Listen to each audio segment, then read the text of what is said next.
As we record this, Russia has invaded Ukraine, and everyone's asking us, what are we seeing in the body language of Putin during his speech? So Greg's found some great video for us to analyze. Why don't you tell us about that video, Greg? Yeah, so these videos come from two separate occasions. There were two separate videos that we took the clips from. One was in June or July of 2021, an NBC interview with Putin, and it's really good face-to-face. And then the other is his last speech before the invasion began. And we'll get to see some very different Putin, but this is a great spotlight on what his body language is. This is a response to two things. We constantly ask for a foreign language video where we can't understand the language. So we'll have one that has text and one that is an actual interpreter, and you'll see the difference. And we've been asked a lot for Putin. What should Americans worry? What might happen next if there's no agreement on cyber? You know, this is the same as space militarization. This is a very dangerous area. At some point in the past, in order to achieve something in the nuclear area, in terms of confrontation in the area of nuclear weapons, the USSR and the United States did agree to contain this particular arms race. Cyberspace is a very sensitive area. As of today, a great deal of human endeavors rely upon digital technologies, including the functioning of government. And of course, interference in these processes can cause a lot of damage and a lot of losses. And everybody understands that. And I'm repeating for the third time, let's sit down together and agree on joint work on how to achieve security in this area. That is all. What is bad about it? I don't even understand. I'm not asking you. I'm not trying to put you on the spot. But for me, as an ordinary citizen, it would not be clear and understandable. Why is it that your government refuses to do it? All right, Greg, what do you got? Yeah, let's start off by talking about the intelligence part of this. This guy he was a case officer. He's been in the business forever. He was a KGB officer. I think he was a colonel. Notice his lack of a pause as he responds through the interpreter. That probably indicates he has pretty good passive English, but there are lots of reasons, and Mark can talk to those, why you would use an interpreter. Number one, it gives you time to think. As an interrogator who speaks Arabic, I've actually had many times I used an interpreter, so I'd get time to think of my next question.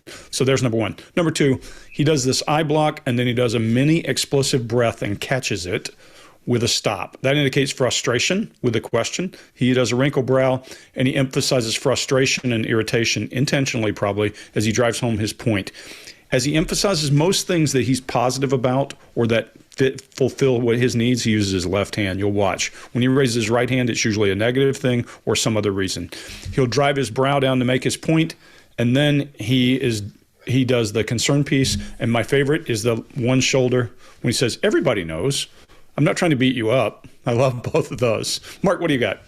Yeah, so he actually was in Eastern Germany as an interpreter. I mean, obviously he wasn't actually interpreting.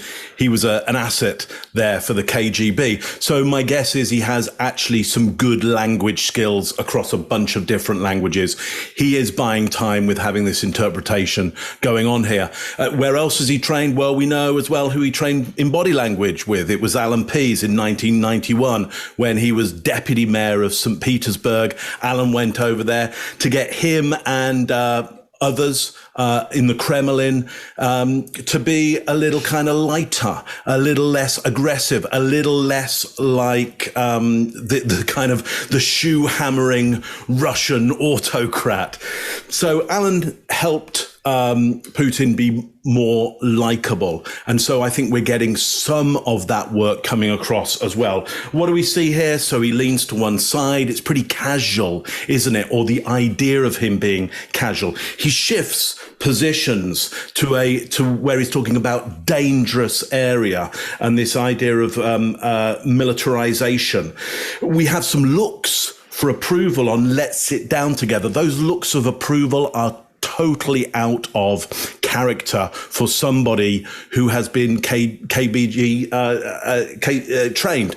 You imagine you're walking through Eastern Europe. You don't want to be raising your eyebrow at people you know. You want to suppress all of that because you don't want to give away who you're getting approval from, who you know, who you don't know. So I would say that look of approval is put on at that point. What else is put on? I think his look up as well, around, I don't really understand this. And this is a feint. He's trying to pretend he doesn't understand. There's not a lot here that is really honest that's going on. Lots of playing for pauses, lots of playing for time. There, I'll leave it at that. Scott, what do you got on this one? All right. When he blows out that little puff at the beginning, that's almost a dismissal when he goes like that. So he's showing this is not a big deal to him. However, when he closes his eyes, this lets us know this is rehearsed, and he's lining up. He's getting ready to go for and talk about what he's rehearsed so far for that situation.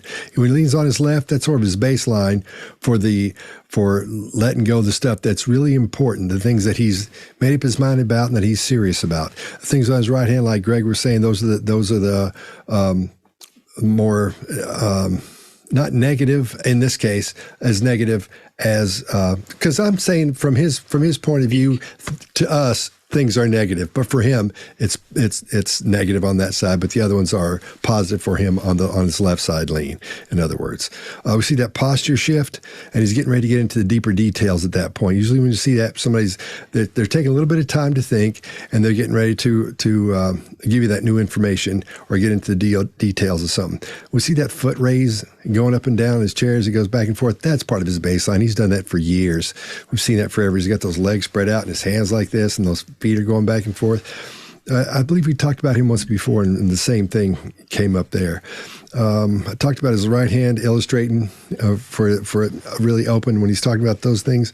And then we see the shoulder shrug and a smile. And I think he's a little bit stressed there at that point. I think we're seeing some stress come on because I think he's talking a little bit too long for this. And then the hand swap, that's more of a dismissive thing for that subject as he's dismissing that, just the dismissal of that part of the subject there. And then his right eye. Now, if you look really quickly or really closely, you see that quick right eyebrow keeps going down. There's a lot of stuff. I think he's got a lot of Botox going on. That's why he looks so glassy and glossy in there. But I think there'd be a lot more going on in the glabella and the forehead and the eyebrows if he wasn't so Botoxed. So I'm not sure how much emotion's coming through there, but we see that right eyebrow just popping a lot. So be sure and watch that on the next time around. Chase, what do you got? Yeah, I agree with you guys. And that was wonderful to see that there's a positive and negative. That helps us to see how he might view something in a future video.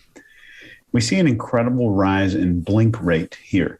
And blink rate means how often we're blinking. And high blink rate means stress. Low blink rate is usually focus. So a person gets either focused on something good or bad, like a target. It's the same thing. But we typically see blink rate go up when someone's being deceptive or when someone's stressed out. So the average is around 15 per minute, and his shoots up to around 70 per minute during his mention about cyber being a dangerous area. We also see some digital flexion. His fingers are curling in towards the chair right when he's talking about cybersecurity being a sensitive area. His foot here, this movement is a baseline, but it doesn't occur all the time. Like, it's not constant throughout the whole interview. So I think it's a valid just to look at when it starts and when it stops. And I think it's just a valid data point. But I think what we're seeing here is his foot's moving for a few different ways. I think he's defaulted to this swivel movement that you're going to see first because the soles of his shoes are brand new. He's wearing brand new shoes. So they're probably smooth. He's probably been doing that before the interview. But this anti-gravity upward kind of movement of the shoe is a technique taught in many spy schools from CIA to MI6. And one of the reasons is the further a body part is from the head, the harder it is to control during anxiety or excitement. That's my rule of thumb. And they teach spies and stuff to burn off excess energy or excess adrenaline by wiggling the feet, curling up the toes. All that kind of stuff is also what you learn in how to beat a polygraph. So he's got a pretty good strategy. And I'm going to illustrate a strategy that's going to apply to almost just about every video that you're going to see here and anywhere else. And here's the exact Putin strategy. Make a statement that nobody can disagree with, that's generalized and high altitude, kind of looking over a big, general, vast thing. Then make two more statements that are equally known to everybody, but gradually focusing more on the topic at hand. Then socialize the consequences or the issue, that everybody understands that, or everyone will understand during this little shrug that he has here.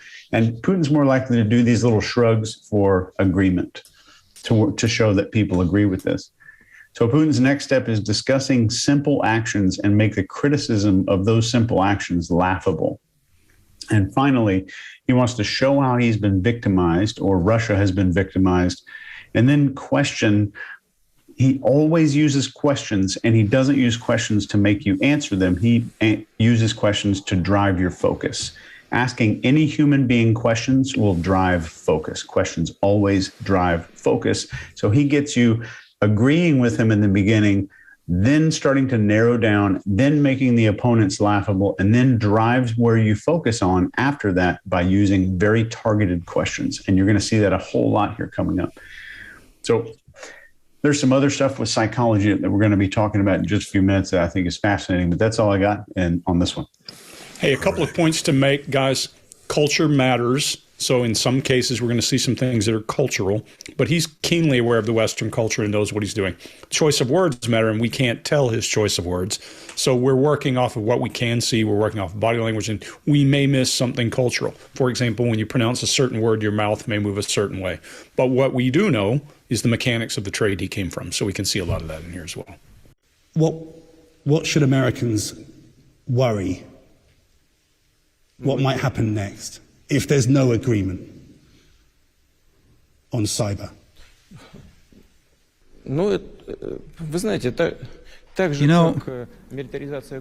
This is the same as space militarization. This is a very dangerous area. At some point in the past, in order to achieve something in the nuclear area, in terms of confrontation in the area of nuclear weapons, the USSR and the United States did agree to contain this particular arms race. Cyberspace is a very sensitive area. As of today, a great deal of human endeavors rely upon digital technologies, including the functioning of government. And of course, interference in these processes can cause a lot of damage and a lot of losses. And everybody understands that. And I'm repeating for the third time, let's sit down together and agree on joint work on how to achieve security in this area. That is all. What is bad about it? I don't even understand. I'm not asking you. I'm not trying to put you on the spot. But for me, as an ordinary citizen, it would not be clear and understandable. Why is it that your government refuses to do it? Cool. Let me ask you another direct question that you can answer, and it's an allegation that has been made, an accusation that has been made again and again now in the United States. The late John McCain in Congress called you a killer. When President Trump was told that you are a killer, he didn't deny it. When President Biden was asked whether he believes you are a killer, he said, I do. Mr. President, are you a killer? Look, over my tenure, I've gotten used to attacks from all kinds of angles, and from all kinds of directions, under all kinds of pretexts and reasons, and of different caliber and fierceness.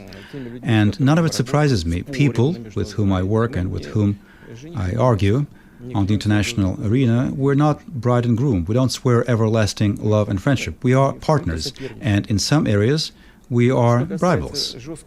As far as harsh rhetoric, I think that this is an expression of overall U.S. culture. Of course, in Hollywood, because we did mention Hollywood at the beginning of our conversation, there are some deep things that undoubtedly can be referred to as works of cinematic art. But more often than not, it's macho behavior, and that is also part of US culture, including political culture, and it is considered normal. By the way, not here. It is not considered normal here. If this rhetoric is followed by a suggestion to meet and discuss bilateral issues and matters of international policies, I see it as desire to engage in joint work. If this desire is serious, we are prepared to support it. I don't think I heard you answer the question, the direct question, Mr. President. I did answer. I did. I will add, if you let me. I have heard dozens of such accusations, especially during the period of some grave events during our counter-terrorism efforts in North Caucasus. And when it happens, I'm always guided by the interests of the Russian people and the Russian state. And sentiments in terms of who calls somebody what kind of labels, this is not something I worry about in the least. All right, Mark, what do you got? Yeah, so it is a direct question, potentially not as direct as it could be, because really I think the question is about war crimes. I think the real question is not here, have you knocked off the odd person? It's really, have you indulged in war crime? And so the question to an extent is actually not that direct. It's a little bit soft. And so he manages to steer past it in all kinds of ways, into Hollywood, into the ideas of being macho. But look, he does open up, but then you see him shift. He laughs and then breaks away with his eyes. I think there's something quite aggressive about that laugh. It is a demeaning laugh in many, many ways, but I think it might have another purpose, which is to brush aside as well, give the body and mind something else to do at the same time. The big indicator for me around some veracity to this idea of him being a killer is he's hanging onto that chair and he's just got a little bit of self-soothing going on the edge of the chair there. That, given his baseline, I think when he is supremely confident about an answer, it's outside of that. Greg, what do you got on this one? Yeah, this is one of those I'm always talking about, a person looking like a swan, fluidly moving over the water, and you look under the water and their feet are paddling like hell. This is him right now. And he is my note says Intel Pro versus reporter. Big difference in the two. One of them asks questions, the other drives behaviors. And if you watch him, he starts to nod before the guy's question is even out of his mouth. He understands what he's saying. Pretty simple to get there. That laugh, Mark, is the equivalent of when people today say something like, yeah, think, trying to be sarcastic. That laugh is, ah, ha, ha. He's just excusing you as an idiot's what he's doing. And then he doesn't answer. His hands are moving, the illustrators, he understands exactly what's going. His face shows amusement. His face lightens up. You can see all through here he's amused. And then he drops his chin and pulls taffy with his eyes. He's playing coy. That, a little kid doing that, they're playing coy from a distance. He's doing that, and he touches his chin at rhetoric, just as he's thinking about which word maybe to use. I don't know exactly. This is not just chaff and redirect. This is masterful chaff and redirect. He's redirecting and taking an accusation, a criticism, anything you want to call it, back toward the U.S. when he does a provocative statement to say it's just not in our culture. He's wanting the guy to defend, and when the guy defends, he'll go in a different direction. So the guy says then, well, I don't think you answered. And my note says, I did answer and I'll do it again. Just give me the floor. He just is masterful in controlling conversation. Chase, what do you got? Yeah, you hit it right on the head. He is a master at controlling human behavior and driving focus and what people are actually focusing on. His usual eye accessing, and when we say what eye accessing, when we use these terms, this is where a person, we look around to access some of our memories. His usual place that he goes is around hour 9 o'clock as you're looking at this video when it comes back on. That's his typical place. But he immediately begins with calling attention to his own victimhood over the Russian people instead of the Russian people. And I think it's very telling that he was reluctant to mention Hollywood without mentioning that someone else brought it up, that it was already in the conversation. He wanted that to be known. And the translator says, look, at the beginning of the video, that is not what he says. He says, listen to me. Those are his exact words. So it's a very different sensory organ that if a person's talking about listening versus looking, and he's not a very visual person. He speaks in auditory words most of the time. And there's a contempt micro expression that right towards the end when he said the words, "Who called someone what?" And I think that's pretty telling about how he sees the West and how he sees leaders in the West. And you can go look up how he speaks about those people. But what we're really doing here is trying to form a psychological profile, not just a reaction to one little clip. We're trying to give you an insight into the person. And one of the first things that I do as a profiler is ask a question like, what behavior do they repeat that they ensure is seen by other people? What is a repeated behavior that they want other people to see? And he launched a campaign of photo shoots like a teenager with a brand new Instagram account when he started down this road. But they were all extreme projections of masculinity and virility and strength and power. And then, so step 2 of this profile is to understand that this is likely a source of deep-seated insecurities and fears. So there's 2 more steps. Next is this behavior is likely a way to conceal what is usually the opposite of that behavior. So if it's extreme on one end, it's probably concealing something that it's the opposite of. And I think this alone is a really powerful profile by itself, just understanding this about anyone you work with, anyone you're talking to. And we're going to dig into this as we move forward. But it's especially true when it comes to public figures. Scott, what do you got? All right. Well, when he opens up, he's got his eyes closed, that head down, and when he does his head forward, that's an affirmation of okay, let's get started. And he understands what's coming, so he knows what's happening. See the arms open and his open smile. That happens pretty quick, and when he does that, it's almost like I don't know, man, because he's asking me if he's a killer or not.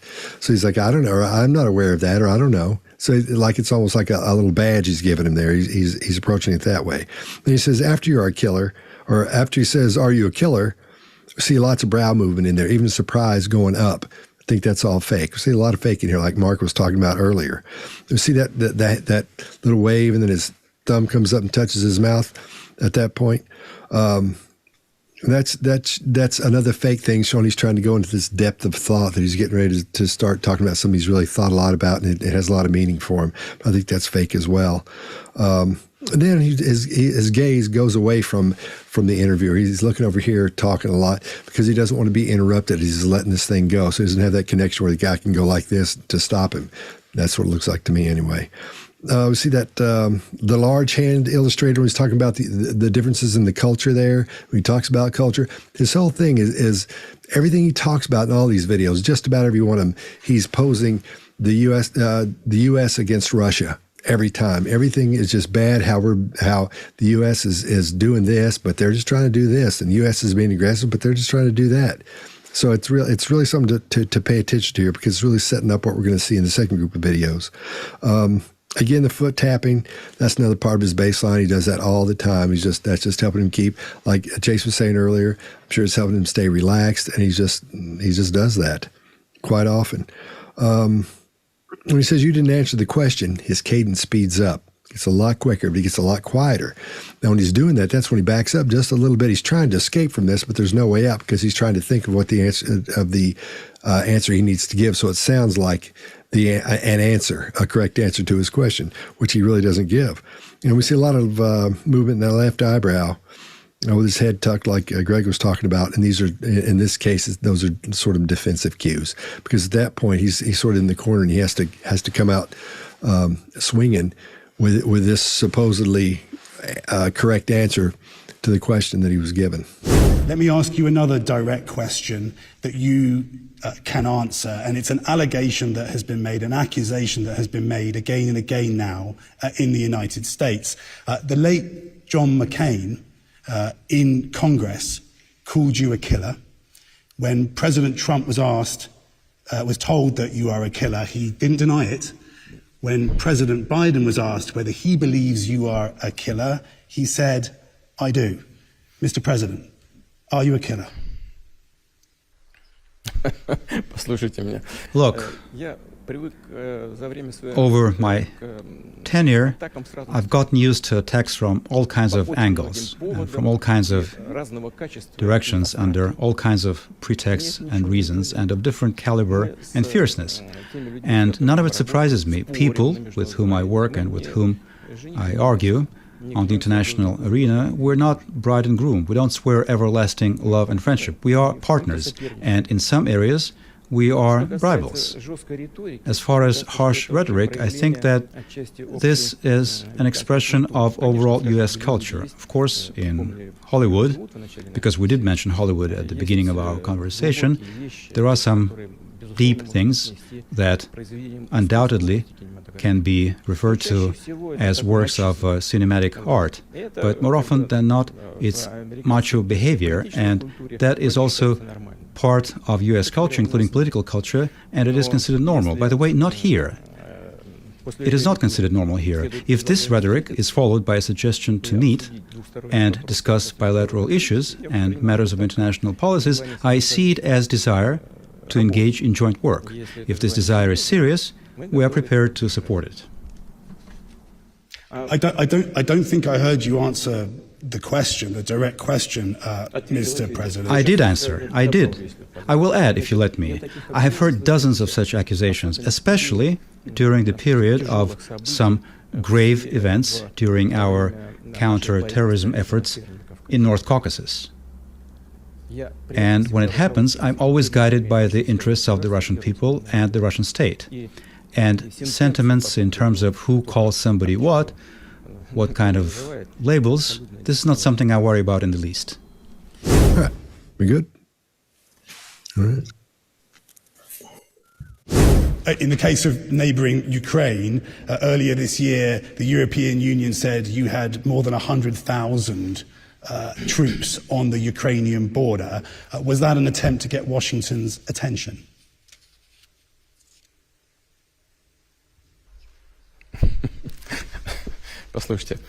Look, first, Ukraine itself constantly, and I think is still doing that, it kept bringing personnel and military equipment to the conflict area in the southeast of Ukraine, Donbas. That's one. Two is that we conducted exercises in our territory, and not just in the south of the Russian Federation, but also in the Far East and in the north and in the Arctic. Simultaneously, military exercises were being held in different parts of the Russian Federation. At the very same time, the U.S. was conducting military exercises in Alaska. Do you know anything about it? Probably not. But I'll tell you that I do know. And that is in direct proximity to our borders. But that's in your territory, on your land. We didn't even pay attention to it. What is happening now? Now, at our southern borders, there is a war game, Defender Europe. 40,000 personnel, 15,000 units of military equipment. Part of them have been airlifted from the U.S. continent directly to our borders. Did we airlift any of our military technology to the U.S. borders? No. All right, Chase, what do you got? So again, in this video, we're not hearing him actually say, look. He says, listen. Right at the beginning, my Russian is decent enough to pick that up. And he also starts saying, we have conducted training operations. He starts talking about themselves first, but that is against his narrative. So he switches back to talking about Ukraine first, then makes Russia number two.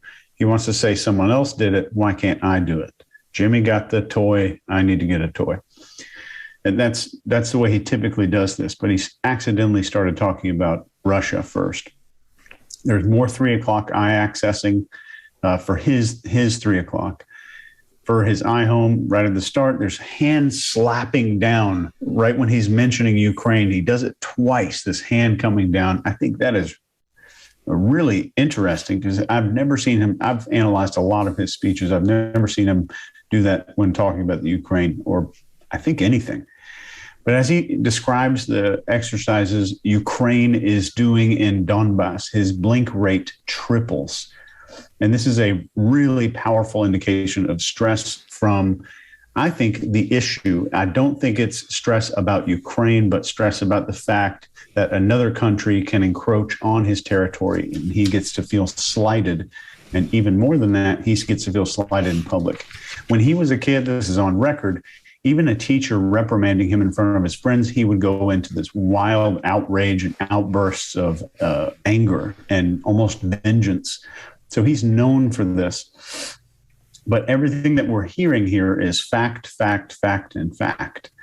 What he's saying is a collection of facts, but that doesn't make this 100% truthful. He's still framing how those facts are shown to you in order to paint Russia and himself as a victim.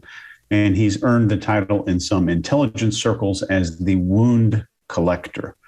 And we'll expose a little more about that here in the future. Greg, what do you think?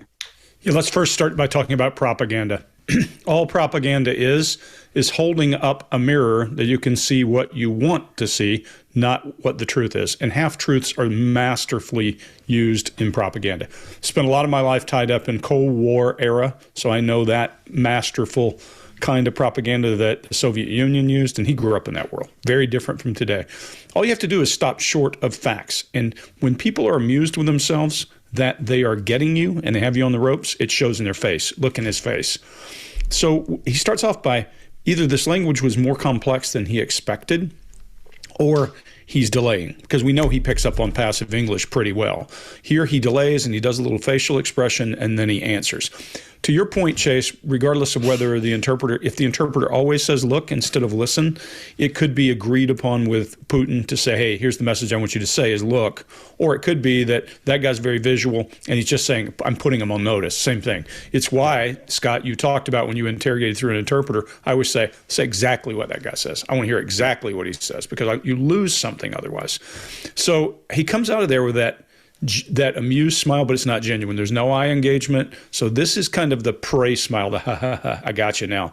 He telegraphs impatience. He's got a sarcastic smile where part of his face rises and the other part doesn't. And then he puts him on notice. Watch him fold his hands slowly into this. That isn't steepling, that's a power move. And we call that steepling a power move, but this is a power move. When you're doing that, I'm holding back is what that's signaling to the guy. And he's keenly aware he's signaling that. And then anytime, again, he's doing that strong messaging, his left hand is doing, especially when it's positive, and his weak right hand does the other. He goes straight into a lecture and he starts delivering those facts. And guys, I'm going to also tell you, I've pissed off many collection guys by saying you have to be able to think like the guy to be able to get the information. If you start now to pay attention to what we're seeing, we're starting to see a guy who has this vision of being crushed in by NATO to where NATO should be called the anti-Russia association. That's what he's drawing the picture here. Yeah. Now, if he perceives that, then it becomes reality. And Chase, I'll leave with this. I'll take the category world leaders who are also narcissists for $10,000, because there are plenty of them. Scott, what do you got? All right. Yeah, at the top there, that laughing part is totally to make it look like it's just dismissive and it's amusing him. And then his eyebrows up and his forehead and his head forward like that. One time I'd been talking to, or I'd sent Greg a video of a fella who was being interviewed for a financial situation. And he had this really odd look on his face, the same one Putin had right there. I said, what are you seeing here? What is this? What am I missing? And Greg said, that's his teaching face. He's teaching these guys something. He's telling them, this is the way that's done, and this is how you do that. I've seen it 1,000 times, but I wasn't able to put words to what I was seeing at that point. So Greg, you nailed it. And that's what Putin's teaching face looks like. Now, the fist to the side of his face, that's when he's claiming that. He's claiming the ownership of what he's talking about there. And then that hand up and push away, that's illustrating that that this is big and that the U.S. is far away and these places are far away. They're not there. They're at a distance during all this. Then he throws his hands out, he sees the interviewer as the same as the U.S. on the same side as the U.S. You're against me. Everybody's against us. Everybody's against what we're doing. So he puts him in the same picture, in other words, as they do things like that, as the U.S., showing that he's on the U.S.'s side as well, and that everybody's against him. All right, Mark, what do you got? Yeah, so Chase, to your point of the hand slap, that is Khrushchev. That is old Russian autocratic. It's the tradition of Russian leadership that he's going back to. And that suggests to me, at this point, he's starting to lose some elements of his training, because I know Alan Pease was brought in to soften those elements. So, for example, more open hand gestures, more steepling rather than these crushing gestures that we start to get. We start to get this crushing gesture around holding on to your borders, holding on to the things that are yours, and in what we'd expect to be the not so dominant hand. So it's interesting that his left hand seems to be the dominant one. He is right-handed, yet he does wear his watch on the right hand. There's all kinds of reasons he gives for that. But if you see him walk, you'll see his left hand swinging, and you'll see his right hand very, very still. There's theories around weapons training around that he's going to keep the hand near his weapon ready for that, and the other hand will become dominant. I don't know whether that's accurate or not, but certainly it is quite interesting how we don't see him as a predominantly dominant hand gesture. It's his subdominant hand that seems to gesture more. Point of interest there. Yeah, I like the bat-off gestures that he's given there. Like you're saying there, Scott, the distance, but also it allows him to shove this question off and on to somewhere else and just kind of bat it away somewhere else, a bit like he uses, again, that laugh that we saw before and the breaking of eye contact to just bat things away. Very diminishing of everything that's going on here. That's all I got on that one.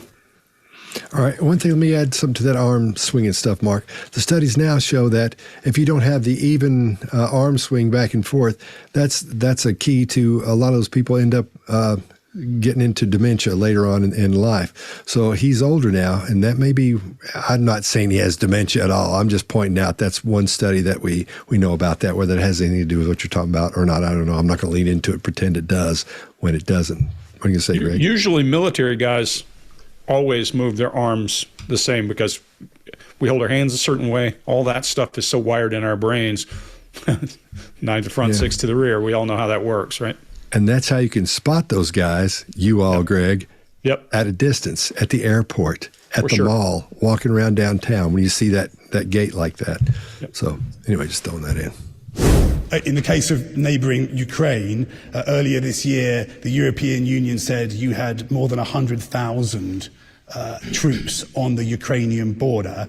Was that an attempt to get Washington's attention?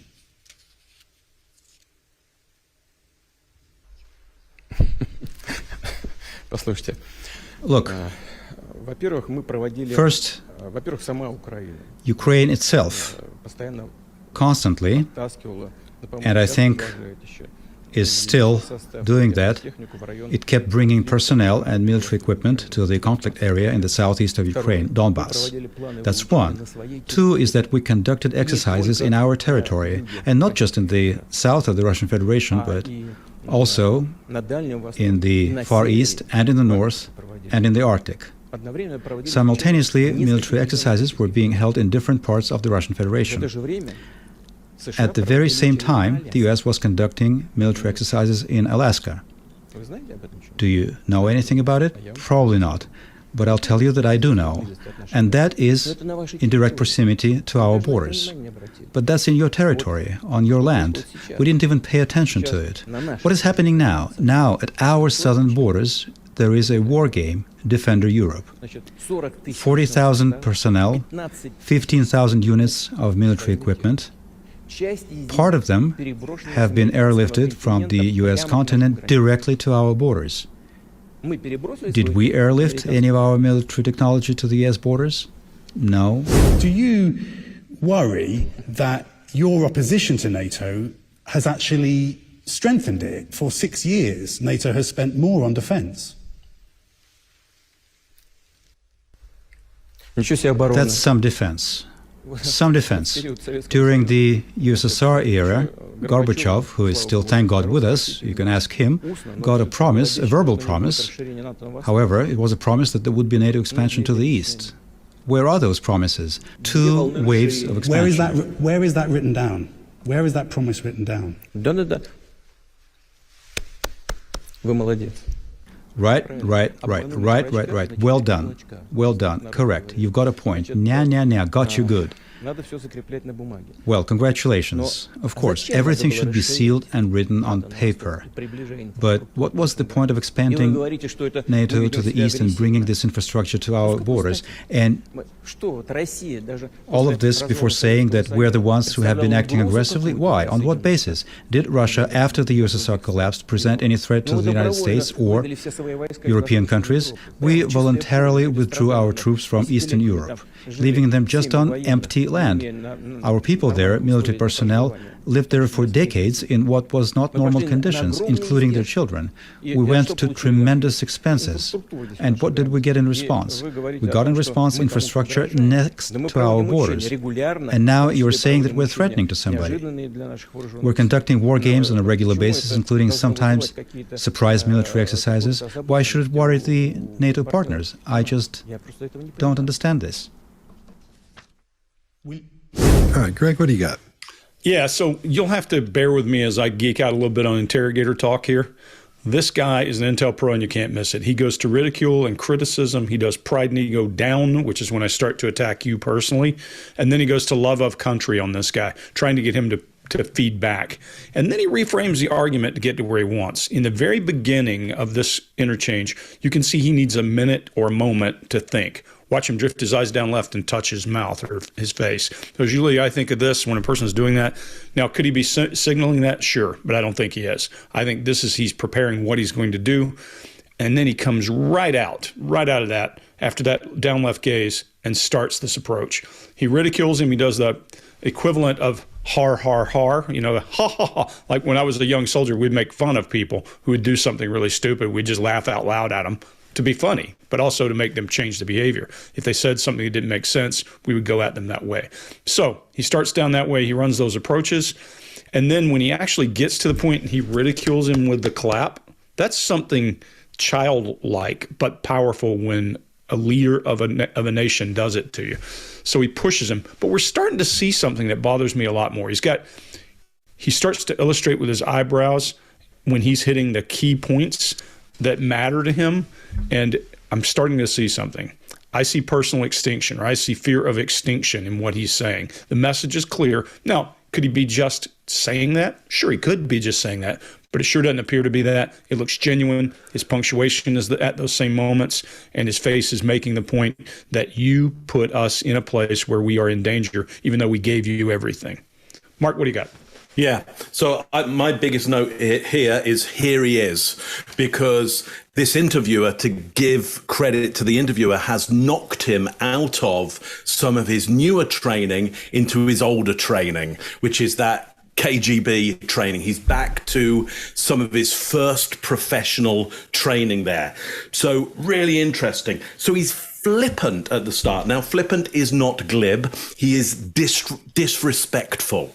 Ultimately, rather than shallow and insincere. He is disrespectful of this moment. And just as Greg is saying, that disrespect is designed to lower the status of that other person. I maybe don't think that he quite understands this might be where the interviewer is trying to get him, to bring him down to some of his earlier persona. Understand, Putin is a complex human being who has got proficient at a number of jobs, a number of professions along the way. So different elements of the persona start shining forward.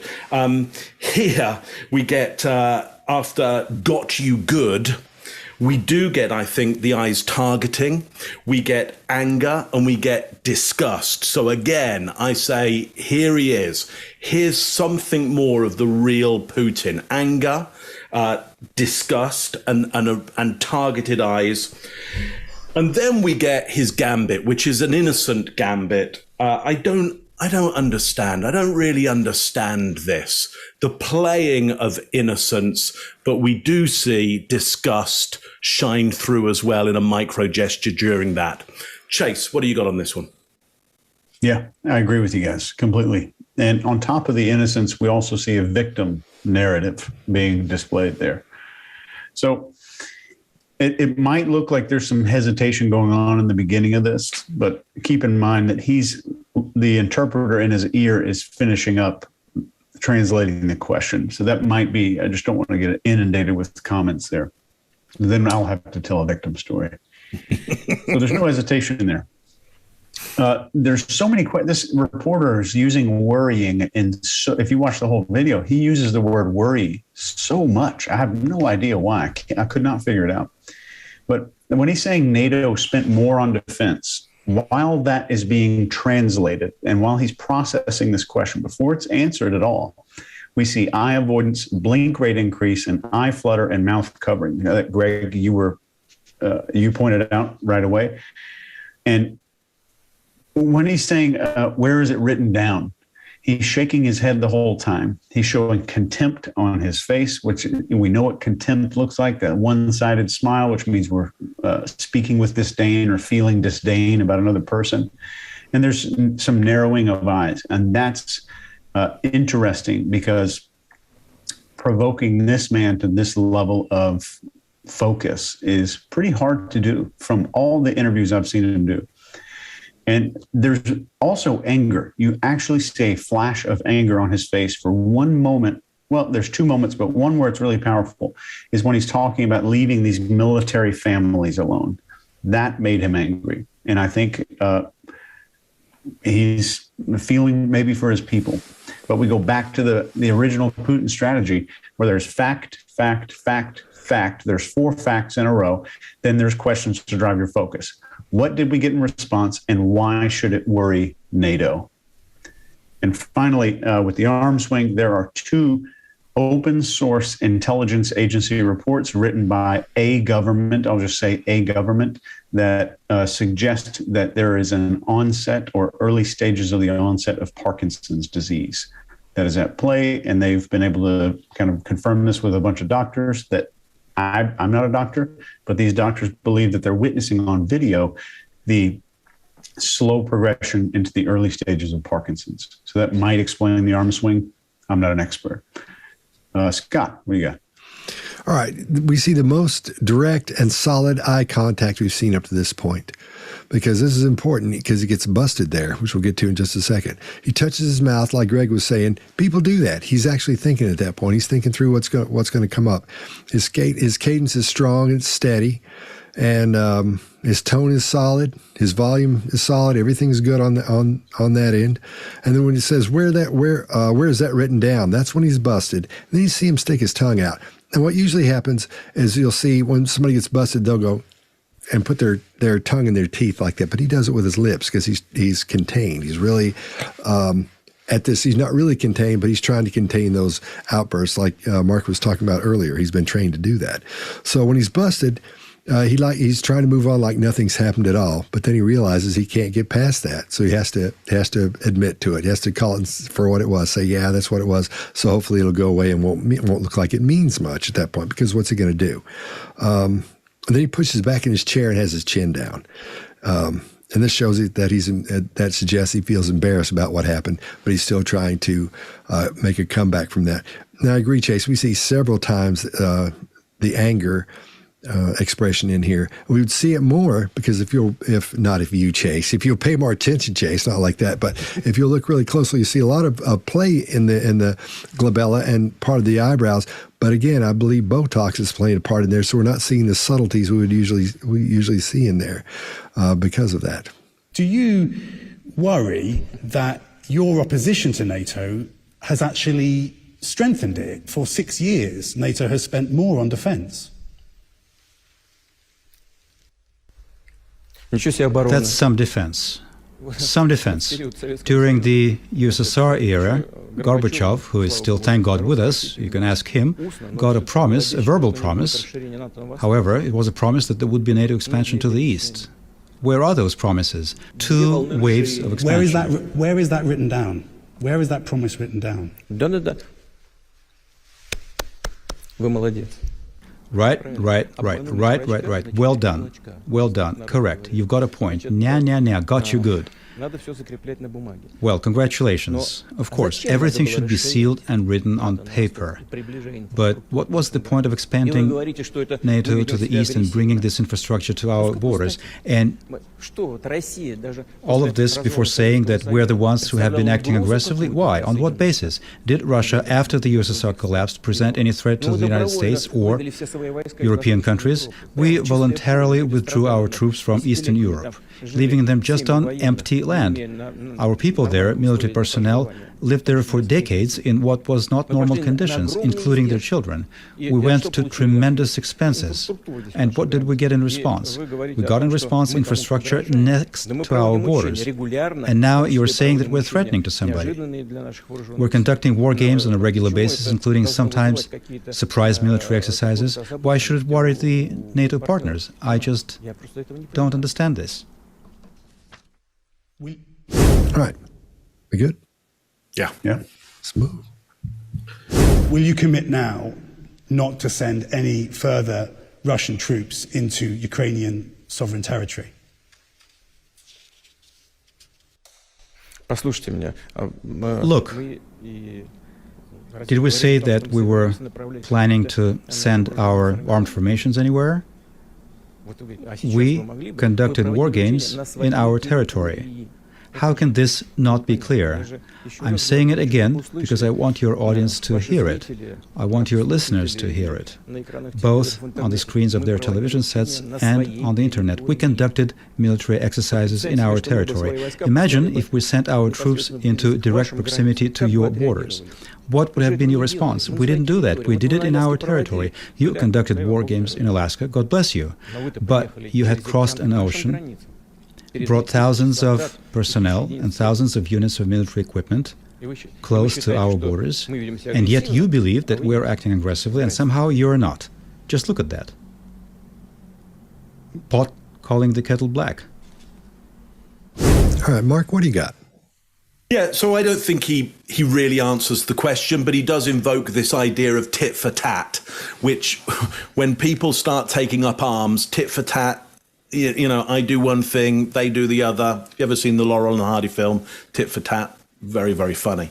This is not very, very funny. It's very, very funny when Laurel and Hardy do it. Very, very serious when armed forces start doing tit for tat. So I don't like that comes in at this point, where I just noticed when we were watching that replay, when he talks about territory, he shows disdain. So again, Chase, to your point that we saw it earlier on, disdain isn't just disdain for an individual. Disdain is a whole society. It's a whole group.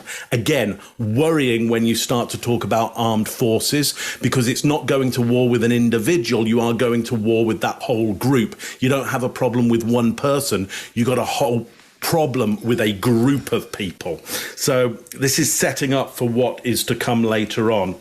Now he mocks with this kind of tight protective gesture, I think, around the idea of America's Alaskan borders with Russia.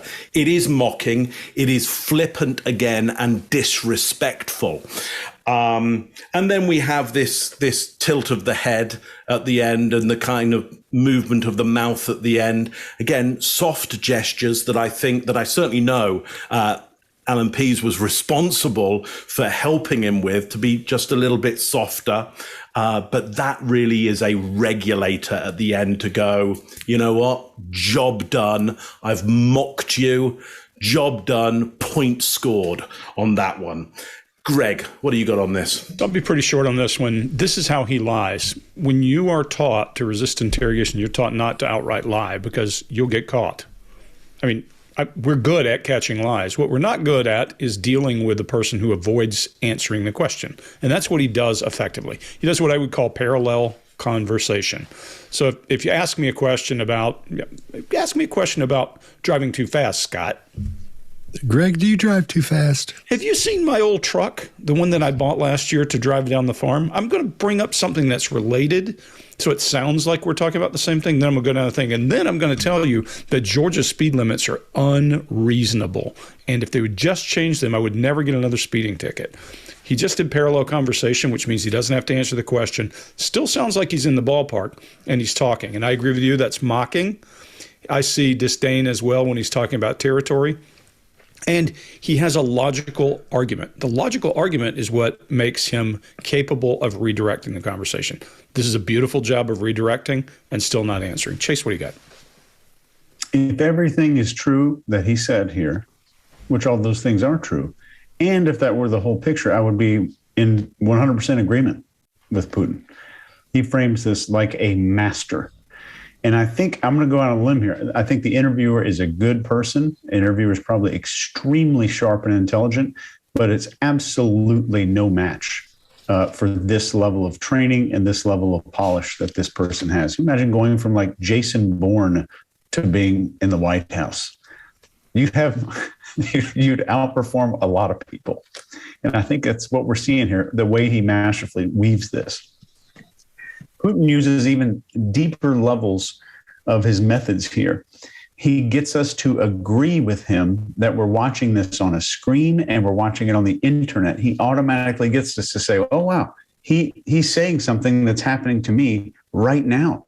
So I'm starting to buy into what's going on just with this stupid little comment. So I went back and watched several hours of past video today. I downloaded it, watched it on the airplane. And he is very consistent with these shoulder shrugs to get buy-in from the other person and the right for positive things, his left hand for negative or controversial things that he doesn't like or he views as negative. But he continues the method here. Take a look at the video when it comes back up. Fact, fact, fact, imaginary scenario, and then using questions to drive your focus. And I guarantee you, even knowing this formula, it's going to work and it will drive where you're focused on. You could see it in the video coming up. Scott? All right, I'm going to touch on a little bit of, I think we're all seeing the same stuff here pretty much. So I'll be just touching a different spot on what you guys have covered. At the very beginning, we see that quick little lip purse at the beginning. That indicates that he doesn't agree with this. He sees this as a problem. Then we see his eyes darting around. And when people's eyes dart around, they're processing a threat or negative information. When he lips his lips, he's preparing to speak at that point. There's really not much there. He's just prepping to speak. And he's pretty aggressive at this point. He gets his head going forward. We're seeing a lot of aggressive facial expressions. We're seeing anger, and like you guys were saying, disdain as well when it comes to the U.S. And he's using the most illustrators we've seen so far up to this point, or the largest ones we've seen so far. But he's really aggressive at this point. Will you commit now not to send any further Russian troops into Ukrainian sovereign territory? Look, did we say that we were planning to send our armed formations anywhere? We conducted war games in our territory. How can this not be clear? I'm saying it again because I want your audience to hear it. I want your listeners to hear it, both on the screens of their television sets and on the internet. We conducted military exercises in our territory. Imagine if we sent our troops into direct proximity to your borders. What would have been your response? We didn't do that. We did it in our territory. You conducted war games in Alaska. God bless you. But you had crossed an ocean, brought thousands of personnel and thousands of units of military equipment close to our borders, and yet you believe that we're acting aggressively, and somehow you're not. Just look at that. Pot calling the kettle black. Yeah. All right. If the People's Liberation Army made a move on Taiwan, how would Russia respond to that?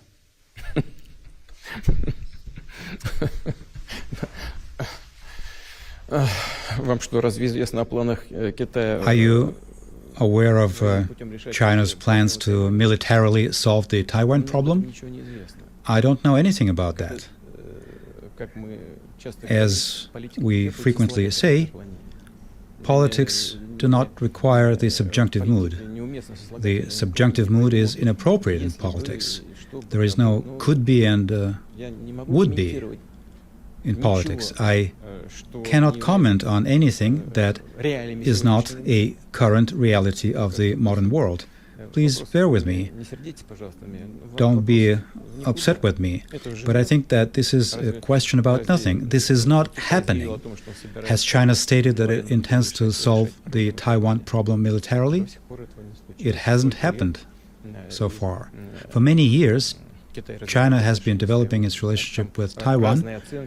There are different assessments. China has its own assessment, the US has a different assessment, Taiwan may have its different assessment of the situation, but fortunately, it hasn't come to a military clash. All right, I'll go first on this one.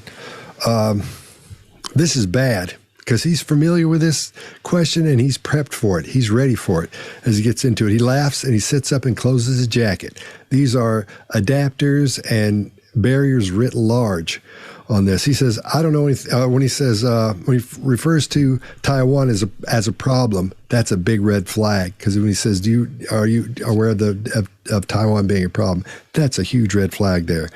And then that hard lean left, and as well, it shows he knows that problem exists, and that he's already talked about it with China. I think they've already been in cahoots. They're in cahoots over this, and he already knows what's coming. I think at that point, or he's got a pretty good idea of it. I'll just say that that hard lean left, he's bracing because this is the position he's always using when he's talking about something. Where he goes in and says, this is the way things are. This is my feeling on it. This is my believing or what I believe in it. And this is what's going to happen next. That's always where he's leaning, as on his left when he starts into that. Like I was talking about that earlier. When he says the subjunctive mood is inappropriate in politics, to quote Dr. Phil, it's all about that. It's all about what's going to happen if this happens. What will we do if they do this? What will we do? It's all hypothetical when you get in there and start going through those things. That's what he's trained in. He's all about that. That's probably why he's blowing it off so hard. Mark, what do you think? Yeah, so I think he gives a tired sigh at the end there. Again, as a brush off, he is being thoroughly dismissive and playing power here and brushing off this fly of a question, this gnat of a question, tired of the ideas of even doing thought experiments with this interviewer here. Status plays, there's some single shoulder shrugs, but I don't know at this point whether they're congruent or incongruent with what he's saying. It's tough to work out. His feet do move into a more stable position towards the end of it. So I would say towards the end of this, I think he feels like he's stable. He's scored a good point with this. He has won over on this interviewer. The interviewer had moved him into imbalance just a few videos before, and Putin's back again with this brush off, this laughing, some stability, and he's not going to play the imaginative games that the interviewer wants him to play. Chase, what do you got? I agree with both of you guys, and I think a lot of the behavior that we're seeing here does indicate that there is a potential that he does know, and he has spoken. He is aware of what's going to happen in Taiwan. He shrugs his shoulders after some emotional eye processing, which his eyes move down to where humans access emotion. I know what's been said about the eye movement thing. You see it on TV. Most of that stuff is BS. Some of these things are extremely reliable. Very few, but some, and that's one of them. His feet go crazy again, higher than baseline and more than baseline. There's a potential, I think, for some contempt on the face, and this is all while speaking about his this not being a current reality in regards to the Taiwan invasion. And I want you to see when this clip comes back on, this is how powerful GHT is, or like which hand someone uses for positive, which hand somebody uses for negative. GHT is so powerful. You can see it, I think, 6 times in this video, go from negative to positive, negative to positive. You can see it perfectly. And it's right at the moment that he discusses the name of each one of these countries and whether he sees them as good or bad. So watch out for this negative and positive hand movement the next time you see him start speaking, now that this invasion has begun into Ukraine. That's all I got there. Scott? Or, I'm sorry, Greg. Yeah, so a couple of things. Scott, I think when he says the problem, I think it's common usage between them that I believe China calls it the Taiwan problem. So it may be why he's using that word. However, I do believe he knows more than's going on. My note for this says sarcastic, foolish boy lecture is what this is. When he comes right out of the gate, that laugh is, yeah, sure, it's dismissive. He does some eye blocking, and he's genuinely amused. You can't miss it. There's a of exasperation, like, I can't believe you're bringing this up. He starts to lecture, and as he starts talking about China's plans, you see him lecture, and then he does kind of a lip grip. Now, here's one caveat and one red flag. I know for a fact from Russian friends that there's some sound they make when they're talking, and they go like that. It's a tss sound, and they draw their lips back. So I'm always cautious when I'm talking about a Russian. But I see a lip grip when he's talking about China's plans, like he's doing some withheld information where there's emotion or something else.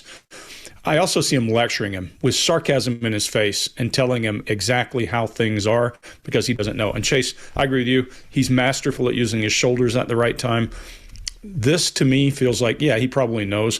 And when you see that eye movement down right, down left we associate with internal voice or trying to figure out how things work. Down right, we associate with emotion. And when a person's talking about a relationship that may be developing, may be complex, you would expect them to be thinking about it from an emotional point of view and how to integrate that into what they're thinking and how to talk about it effectively. So it doesn't surprise me. By the way, the most common thing I see in complex business problems every day when I'm dealing with corporate America is you talk to a leader and they're trying to figure out how something will work. It's, how do I explain this? How does it work? I feel this way. You can see it. I see it all the time. It's when I know that a leader's up against the wall and they don't know how to deal with the situation. So it's powerful. And in this case, it might be a good indicator. That's it. So what's this thing with the side of the mouth? There's a sound. They draw their mouth back. When they're doing some kind of a sound, they'll make a kind of a sound. What does it mean? TS kind of sound. It's just the way, it's a letter.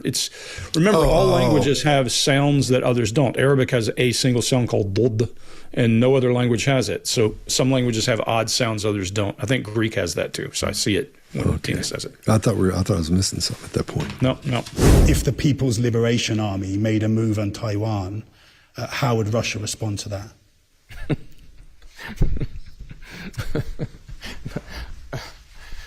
Are you aware of China's plans to militarily solve the Taiwan problem? I don't know anything about that. As we frequently say, politics do not require the subjunctive mood. The subjunctive mood is inappropriate in politics. There is no could be and would be in politics. I cannot comment on anything that is not a current reality of the modern world. Please bear with me. Don't be upset with me. But I think that this is a question about nothing. This is not happening.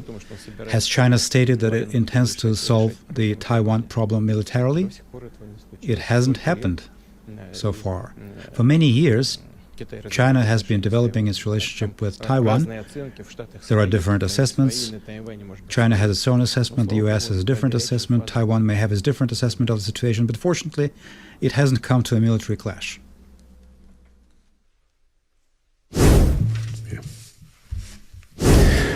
Распад исторической России под названием СССР на их совести.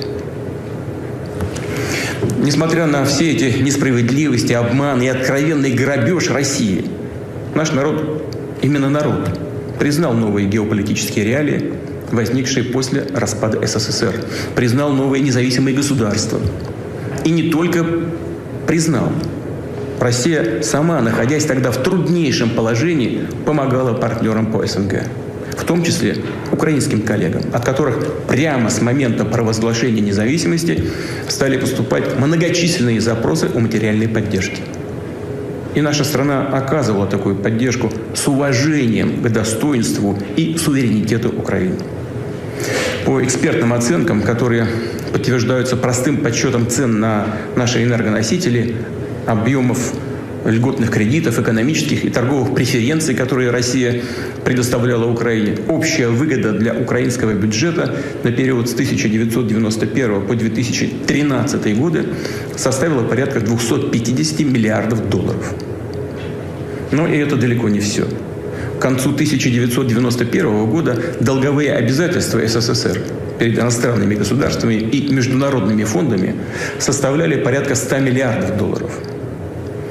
И первоначально предполагалось, что эти кредиты будут возвращаться всеми республиками бывшего СССР солидарно, пропорционально их экономическому потенциалу. Однако Россия взяла на себя погашение всего советского долга и полностью по нему рассчиталась. Окончательно завершила этот процесс в 2017 году. Взамен новые независимые государства должны были отказаться от своей части советских зарубежных активов. И соответствующие соглашения в декабре 1994 года были достигнуты с Украиной. Однако Киев эти соглашения не ратифицировал. All right, Chase, what do you got? When Putin was interviewed about why he wanted to become a spy, before, like, why he wanted to join the KGB, one of the key phrases that really stood out to me was that he said, quote, "One spy could decide the fate of thousands of people." And I think that speaks to his personality. And like we said earlier, Putin went crazy with these photo ops. They were staged. No judgment. I've posed for a whole lot of stuff just to look cool on the internet before. But these were way over the top. They were almost this satirical illustration of masculinity, strength, and this vigor. And we're seeing the same level of narcissistic behavior start to express itself. And this is a crystal clear example of what I continually say, that all of us, all humans, are an adult product of childhood suffering and childhood reward. He had a rough upbringing, and he learned a lot of this stuff. So Putin used the rage and these overreactive responses to negative stimuli as a child, and what some people call wound collecting, and it worked for him. If it worked, like Greg always says, if you're a subscriber to the show, Greg always says the organism is going to do what makes it survive. And it worked. So we all find a little behavior pattern that works for us as kids in response to threats or anything that could hurt us. And this was his, and we're seeing that play out on now a global scale, probably a behavior learned in childhood. And we're seeing these narcissistic behaviors start to play out. And it's even worse because he is social. He's very social. He didn't lash out at his teachers if he was reprimanded in private. When he was reprimanded in public is when the really bad stuff happened. So this has happened publicly. So it's triggering a lot of this stuff, a lot of these psychology aspects, a lot more than it usually would. And I'll leave the body language because I'm going to be talking about a lot more of that in the future here. So Mark, what do you think? Yeah, so this, for me, this is where it starts getting worrying, because this is the start of his justification for the offensive. And we'll get there in 1 second, but let's look at the body language here. Big out-breath of tension there, big out-breath of CO2. So metabolism is up, I would say at this point. Look, he's got this relaxed position that he had before, but he's no longer relaxing on the beach. It's rather, his tension is super high, but he's still in this relaxed position. He's trying to suggest that he's relaxed, but we can see from the tension state in his muscles that his metabolism is right up at the moment. We see disgust. Nothing different there. He's shown us a lot of disgust, but disgust with this tension level as well, that's something different. His hands are now partially hidden, so he's not taking territory with his hands. His left hand, I think, or maybe it's his right, but one of his hands is spread out. So he does do downward push gestures, and he does have a little bit of confidence with that, but it's not the same confident, relaxed person that we saw before with these emphatic spread finger gestures. Interesting pictured there with a very old display of power, those phones lined up. I have more communication power in my hand right now than he's displaying there, but he's showing you the old Russia. It's the Khrushchev Russia again. Lots of phones. Image on the monitor there of the Kremlin. So the old power structure is very different from, his opposition right now, which is Zelensky, who is creating an online offensive against him. Very different. KGB versus actor-comedian. Very, very different communication styles there coming out. Okay, so look, here's the big story that he's pushing here, which is important. The Ukraine didn't pay its debts, and he's going to offer us a big narrative here, which I call the debt that must be paid. You well know, if I say to you, hey, they haven't paid their debts, they haven't given over the money that they should give over, or you haven't given over the money that you should, something in your mind goes, well, that's kind of wrong, and I'll probably have to pay for that eventually. So we have a narrative in the human mind that says, if you don't pay your debts, you have to pay for it eventually. And this is the start of his justification for invasion is, it's just nature's way that if you don't pay your debts, it will cost you. And here comes the cost. We'll see some more justifications coming up, which are even more dramatic, even more worrying, to use the interviewer's choice of words there. But this is the start of the worry that it is justified, the invasion, because debts must be paid. And if you don't pay in cash, you have to pay another way. Scott, what do you got on this one? All right, mine's going to be fairly short on this one. We see those deep breaths where he's breathing out hard. The part you're talking about there at the top, Mark. This was a long speech, and he does that quite often when he gets in there. And at this point, when he comes to the end of a thought or he comes to the end of the point he's making, he's just been through it so many times. He's over it at this point. When Greg and I were talking about this, we both did news shows the other day on a couple of these videos we've seen. I think there were one or two of them were in here, Greg. And we both said the same thing. Greg and I talked about it beforehand about what we were both seeing. And it was that he was contained and just locked down the whole time. This is completely different body language than we were seeing earlier. Completely different. Looks like a different person. This is a man with a lot on his mind, and this is somebody who's mad. He's angry at this point. So when he's letting that air out, that's one point gone. Now he's moving on to the next point because he's got that built up stress and tension, and he can't get rid of it. He's really he's trying to be really locked down at this point. All these everything we're seeing here indicates that he's mad, that he's angry, that he's upset, and he's worried at the same time too. His cadence is fast and it's strong, and his voice is loud and the tone is good, and it's all right there. His diction is almost impeccable when it comes to the way he's been talking up to this point. He talked fine up to this point. You could understand him perfectly. If you could understand Russian, I'm sure you could understand him perfectly. But right now, if I knew a hint of Russian, I could understand it because it's so clean and so clear and so poppy. He wants to make sure he gets his point across on this. This is a really big deal to him. There's nothing smooth or clean or easy about his illustrators either. He's just sitting there like this, and his hands, like you were saying earlier, Mark, they're not taking up space. They're just plop back here. They're just plop down on the table like this, and we see him move a little bit here and there. And I believe he's trying to keep all that stuff contained. Greg, what do you got? Yeah, you said a couple of things, Mark. When you're talking about his posture being the same but not the same, there's no life to his limbs. I often say when you look at people, you can tell a lot about how much fluidity there is to their limbs. Comfort and happiness makes us more fluid and lighter, and stress and anger makes us wooden, rigid, and locked down. And he's holding the desk very tightly, and he'll occasionally pick his hand up and he'll use that emphatic with his left hand when he has a point to score. He's gone away from passion. You don't hear passion here. He looked fluid and passionate in the other thing. He looks wooden here. He's lecturing, browbeating, head down. He's telling. His posture now is about telling, and he's going to tell you how it is. He enunciates because this is a speech, and he needs it to be clear what he's saying. And he's starting down a path. And Chase, you're right. I always say the organism does what made the organism successful. He's not in this case, which scares the hell out of me. Because what he's doing is he's not going, we are Russia, we have a right. He's starting to play the blame game and the we got cheated game. It's clear. He says, look, we cleared all that out. And his hands are very clear when he illustrates. He's saying, look, Russia paid their dues. Russia did all this.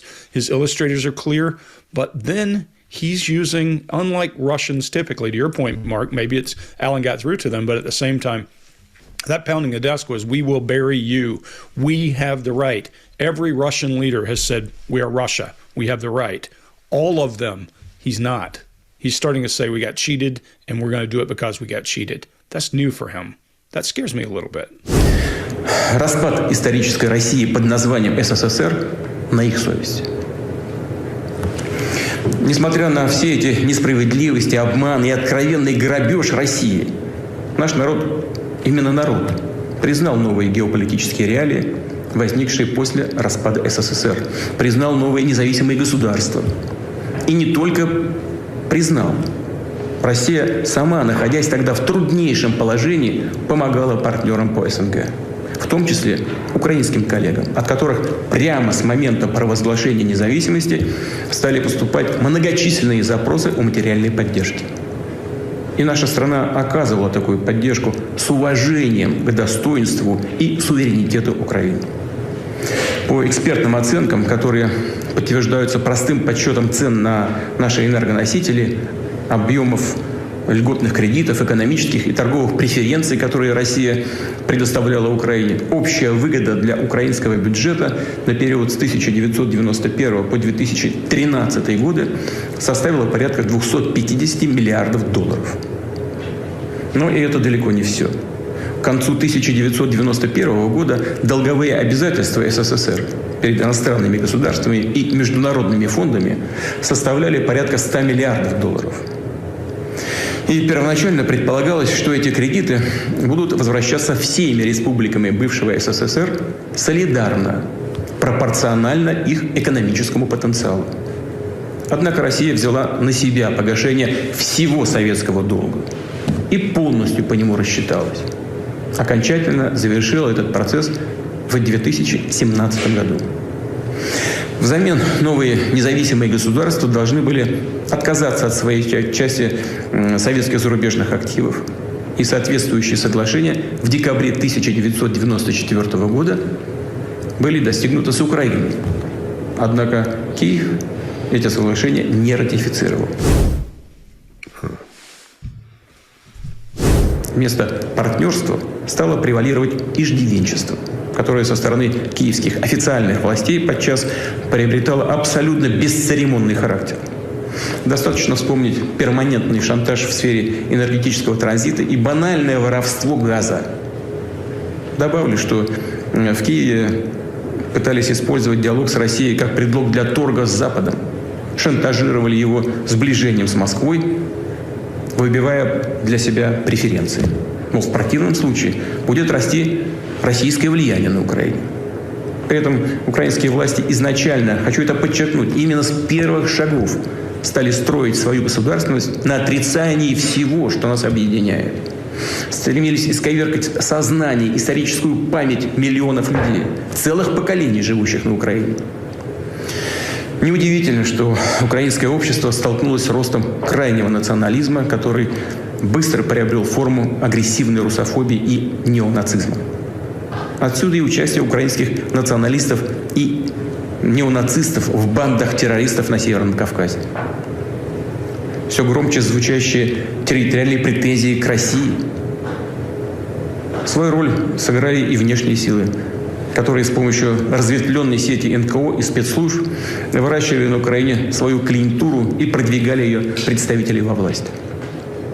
Важно понимать и то, что Украина, по сути, никогда не имела устойчивой традиции своей подлинной государственности. И начиная с 1991 года пошла по пути механического копирования чужих моделей, оторванных как от истории, так и от украинских реалий.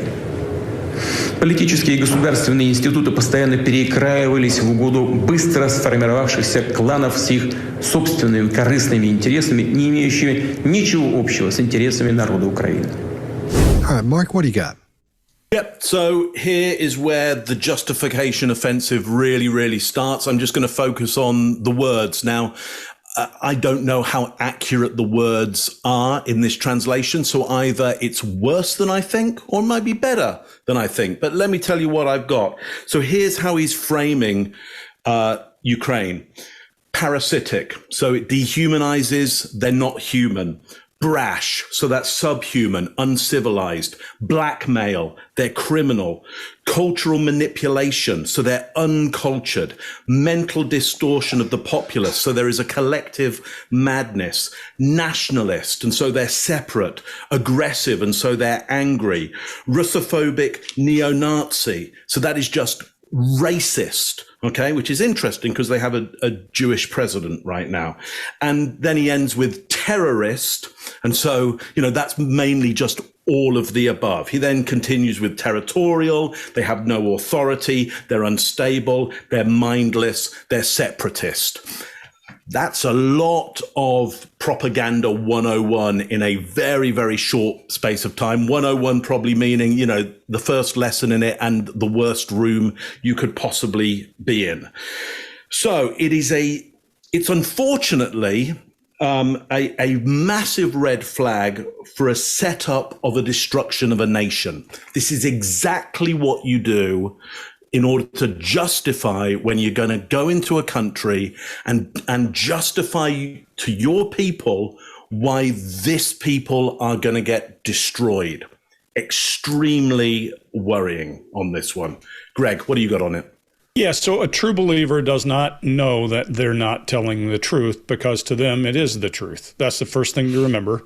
So when we watch him, he's coming out of the gate. His right hand is what he uses when he's delivering some message that he's not sure how to be perceived. His left hand is driving points that he perceives as power and that kind of thing. I don't know if it's negative or positive, but I think when he's uncertain, his right hand comes in, or if he needs to make a really emphatic, we'll see it later.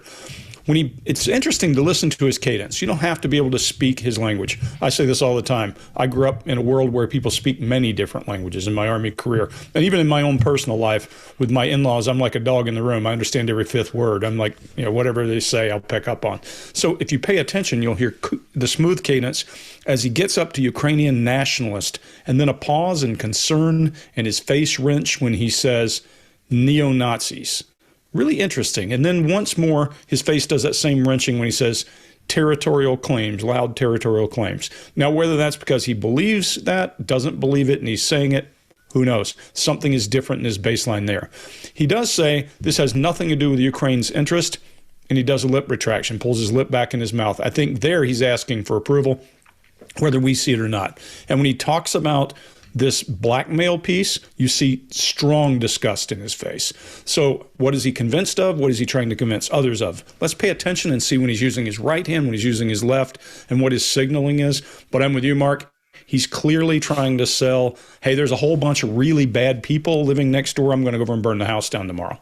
That's what I see. Scott, what do you got? I agree 100%. He's building up his case, man, at this point. And to go back to The True Believer, Eric Hoffer wrote a book called The True Believer. It's one of the first things Greg and I ever bonded on was that book. If you're a big reader, check that book out. Great author and a fantastic book. It's a classic. You got to read it. The True Believer by Eric Hoffer. All right. Earlier, I talked about when he was leaning left, that indicated his aggression and telling things how it is from his perspective. If you'll listen to what he's saying when he's leaning to the left, this is everything we're talking about when he's talking about how bad things are and how bad these people are, and setting up in something like this, it's like hitting a baseball or a softball when you're practicing. You throw it up, you come back, and you hit it. It's like comedy, the rule of threes. 1, 2, 3. Right now, he just threw the ball up. So he's getting ready to come back and then hit it in the next few videos we see. So he's setting it up right now. His cadence is even faster at this point. His diction's still really good and clear and clean. So that's important because he wants to make sure he gets all these points across, plus the fact he's angry. Which we see that on his face as well. to make sure all of his points come across, especially when he's leaning to the left. He's rehearsed this a lot. This is a lot of times he's been over this, and he's almost over it at this point. Like I was saying earlier, he's just resigned to what's happening. I think he knows what's coming. I think he's already decided what's going to happen, and so that's what we're seeing. He's thinking about that. So when he's speaking about analytics and things like that, about the dates and the foreign models and the technical things, he relaxes a little bit.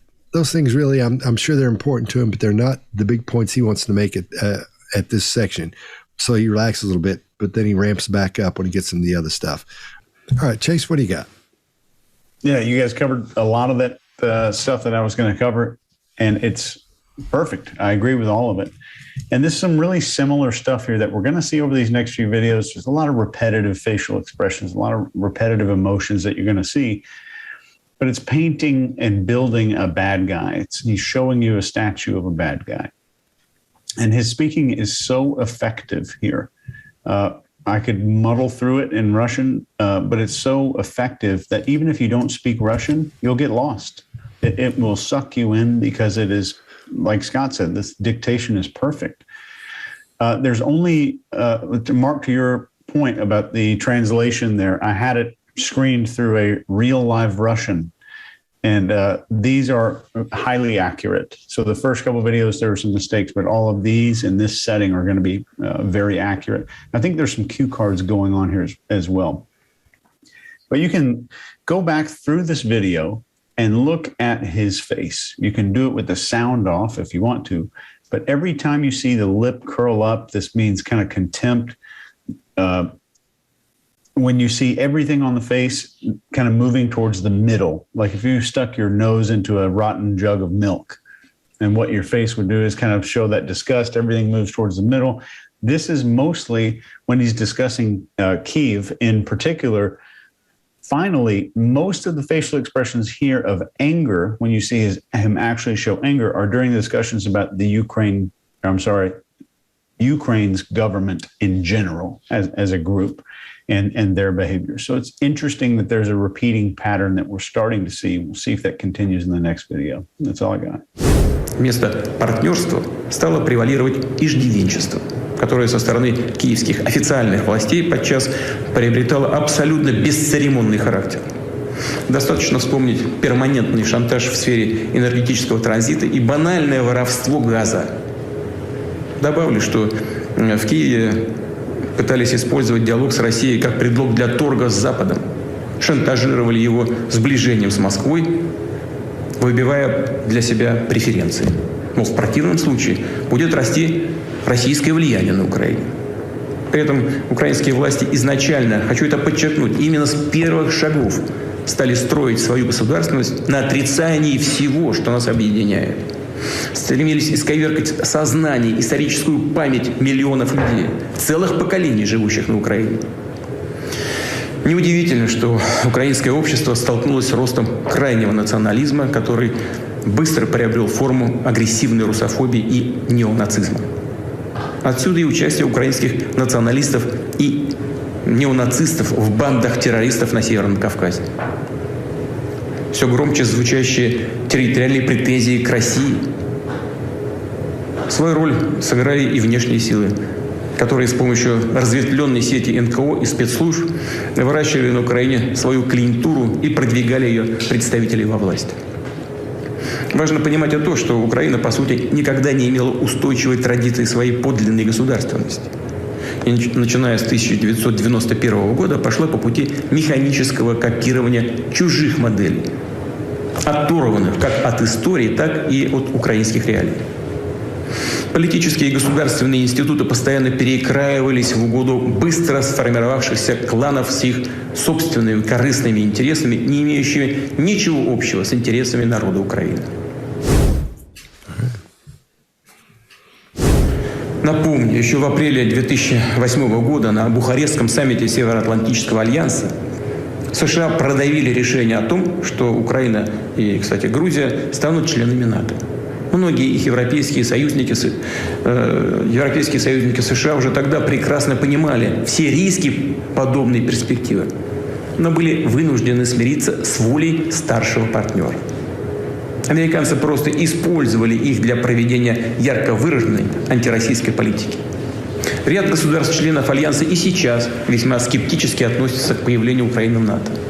При этом из некоторых европейских столиц мы получаем сигнал, мол, что вы переживаете, это не произойдет буквально завтра. Ну, собственно, и американские наши партнеры тоже об этом говорят. Хорошо, отвечаем мы, не завтра, так послезавтра. Что это меняет в исторической перспективе? По сути, ничего. Более того, нам известны позиции и слова руководства Соединенных Штатов о том, что активные боевые действия на востоке Украины не исключают возможности вступления этой страны в НАТО, если она сможет соответствовать критериям Североатлантического альянса и победить коррупцию. При этом нас раз за разом пытаются убедить в том, что НАТО – это миролюбивый и сугубо оборонительный союз. Мол, никаких угроз для России нет. Опять предлагают поверить на слово. Но реальную цену таким словам мы хорошо знаем.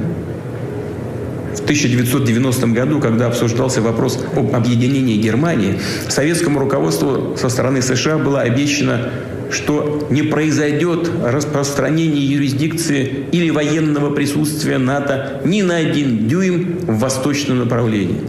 И что объединение Германии не приведет к распространению военной организации НАТО на восток. Это цитата. All right, Greg, what do you got? So this one for me is pretty loaded. He starts off with a couple of adapters. He even does a little subdued finger drum, so he's releasing nervous energy. My headline for this is inflamed, contemptuous, and helpless. So here comes his key message. He does emphasis with his left hand almost to the point of pounding and has contempt in his face as he gets up to a single finger and points out the senior partner in the situation, being the U.S. So he's pointing out the hidden perpetrator, Chase, your thing, the vanishing perpetrator. He's calling out a perpetrator. The U.S. caused this problem. His voice tone changes. He goes to frustration.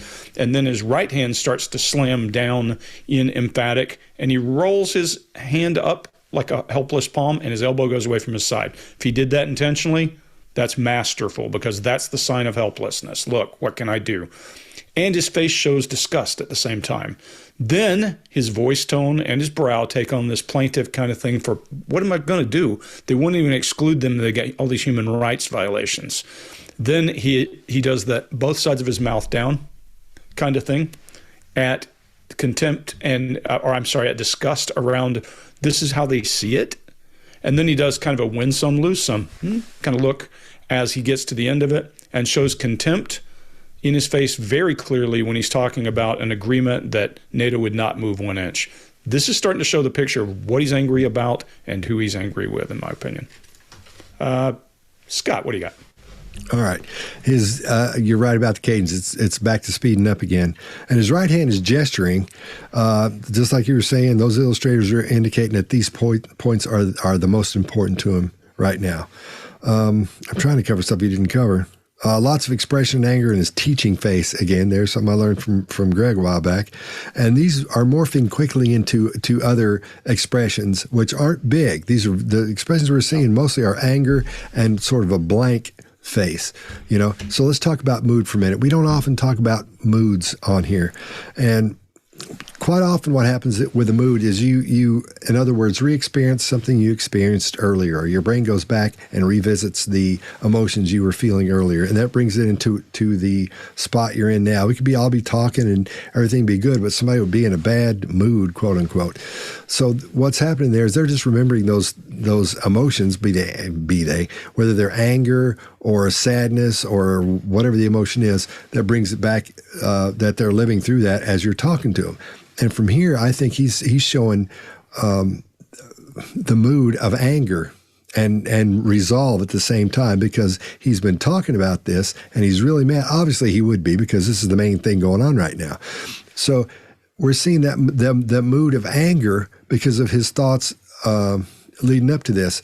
Speeches he's given before, we haven't seen him like this before. Maybe a long time ago, but not in the past 10 years. I don't think that I'm aware of. So his mood, I think those conversations and those statements he's been making and being mad earlier are setting the mood for this speech we're seeing here. All right, Chase, what do you got? I studied Parkinson's, since we're kind of on this for a couple of years, and I've took some ridiculously long exams on it, but I'm not a doctor. But as a behavior expert, if a person was a recipient of a Parkinson's diagnosis, this is what I would tell them to do with their hands. Rest your hands on the table, let your wrists hang limp, let the weight come down to maintain stillness, keep your gestures very short, quick, and return your hand to the table as soon as you possibly can. And it's exactly what we're seeing here. I'm not saying he has Parkinson's, but there's another example. You can see disgust on his face when he's talking about the promises that were made to him. The promises that were made, the anger when he's discussing NATO. So it's a lot of victim stuff. And this, I think this goes along with the very commonly accepted beliefs from independent experts and Western intelligence agencies that there is this lifelong history of what the largest psychological research paper on Putin calls something that they titled Nursing Injustices. And this is applying the concept of being wronged in order to legitimize action in the name of some kind of grievance. And somebody pissed me off, so this gives me a hall pass to go and do these things. And he's just trying, I think, to share that level of frustration and anger and make that contagious to the people that are watching this video in Russia. Not sure what the effect is, but I think that's what the attempt certainly is. That's all I got. Mark, there you go. Yeah, so I think if you're right, Chase, that there is a personal feeling of wrongdoing. What's happening now is it's being deflected onto a nation. So, if we look at the story, we've got people who don't pay their debts properly, and these people are parasitic and they're criminals and they hate Russians and they're Nazi and they're terrorists and they have no brains and they're just mad. But behind all of that is another group who don't keep the deal around keeping those people in their place as well.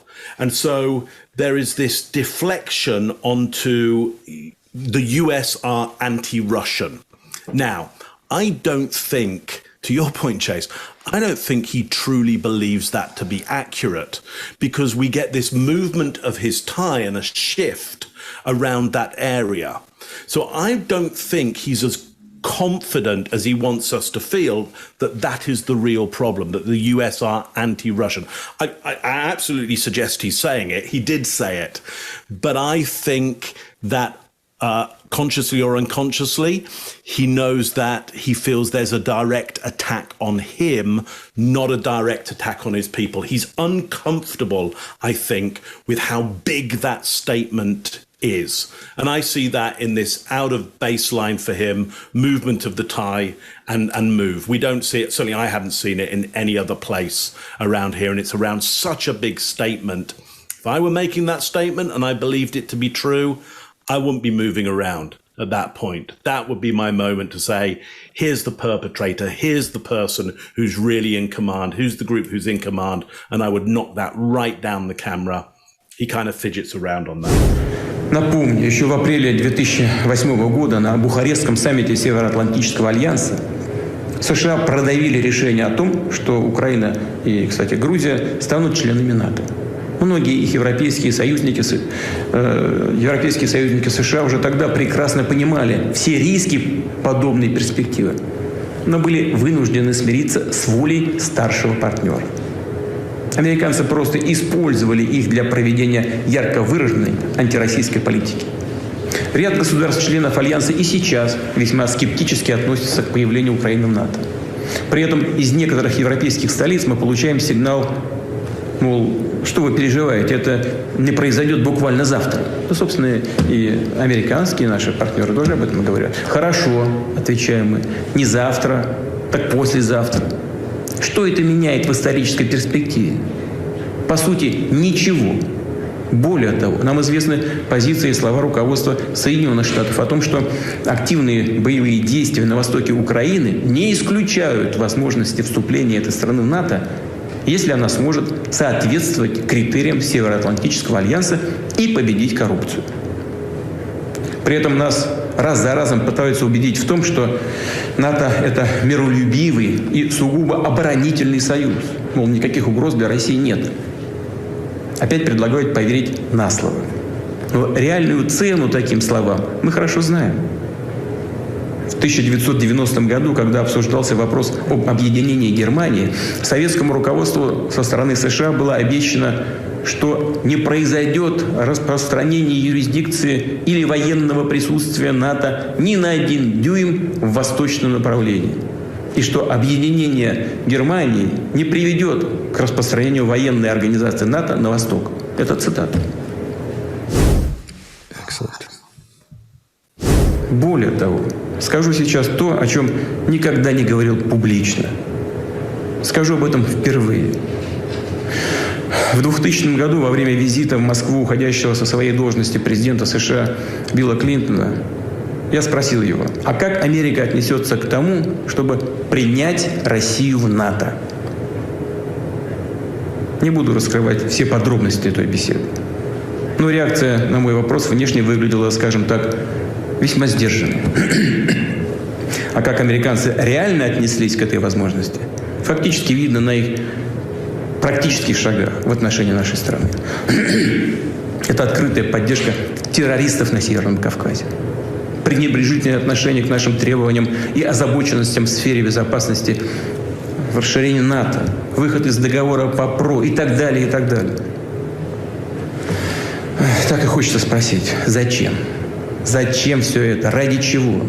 Ну ладно, не хотите видеть в нашем лице друга и союзника, но зачем же делать из нас врага? Ответ только один. Дело не в нашем политическом режиме, ни в чем-то другом. Просто им не нужна такая большая самостоятельная страна, как Россия. В этом ответ на все вопросы. Это и есть источник традиционной американской политики на российском направлении. Отсюда и отношение ко всем нашим предложениям в сфере безопасности. Сегодня достаточно одного взгляда на карту, чтобы увидеть, как западные страны сдержали обещание не допустить продвижения НАТО на восток. Попросту обманули. All right, Chase, what do you got? So I know you guys are going to break down the nonverbals. I want to break down the persuasion strategy that's being used here. How is he persuading people, and what makes this statement persuasive on you if you were maybe a Russian? So here's the strategy, since this one's kind of similar to the other videos. So step one, and you're going to see it when this video comes back again, get attention with a tension-building phrase that maybe something like, I've never said this before. So next, the hero of the story tries and then fails.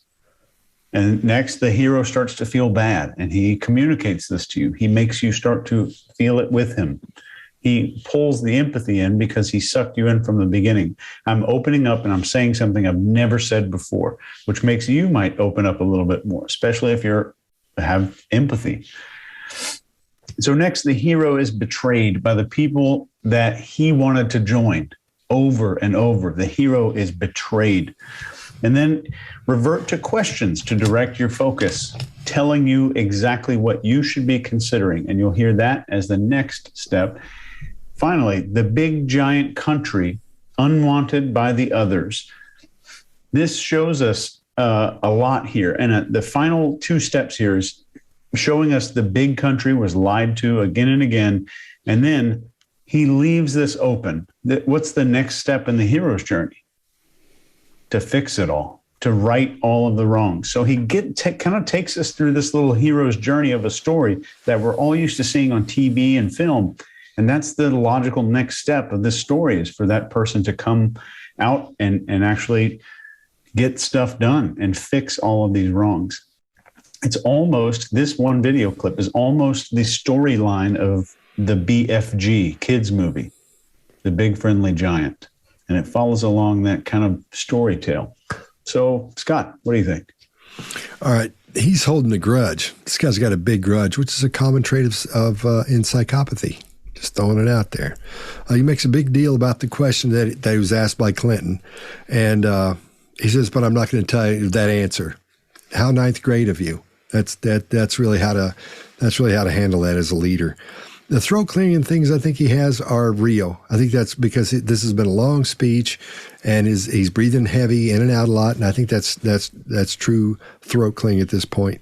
The fingers on the desk again. At this point, I'm with you, Chase. It's kind of making him look dumpy, and it's starting to look odd. Now that's one of Mark's big things. He would never let anybody put their fingers up on a table like that. It looks odd. It's odd looking. So maybe something's out of place there. I don't know. And the big moment I think in this video is when he says they just lied, and he kind of dumps back in his chair like that, gets that chin down, and this to me sounds like somebody who's over it, who's just about had it at this point. Mark, what do you got? Yeah, so I agree that the breathing is most likely because he's just tired by now. It's a big speech to get through. The coughing, probably losing moisture. I don't think it's about the stress of the situation.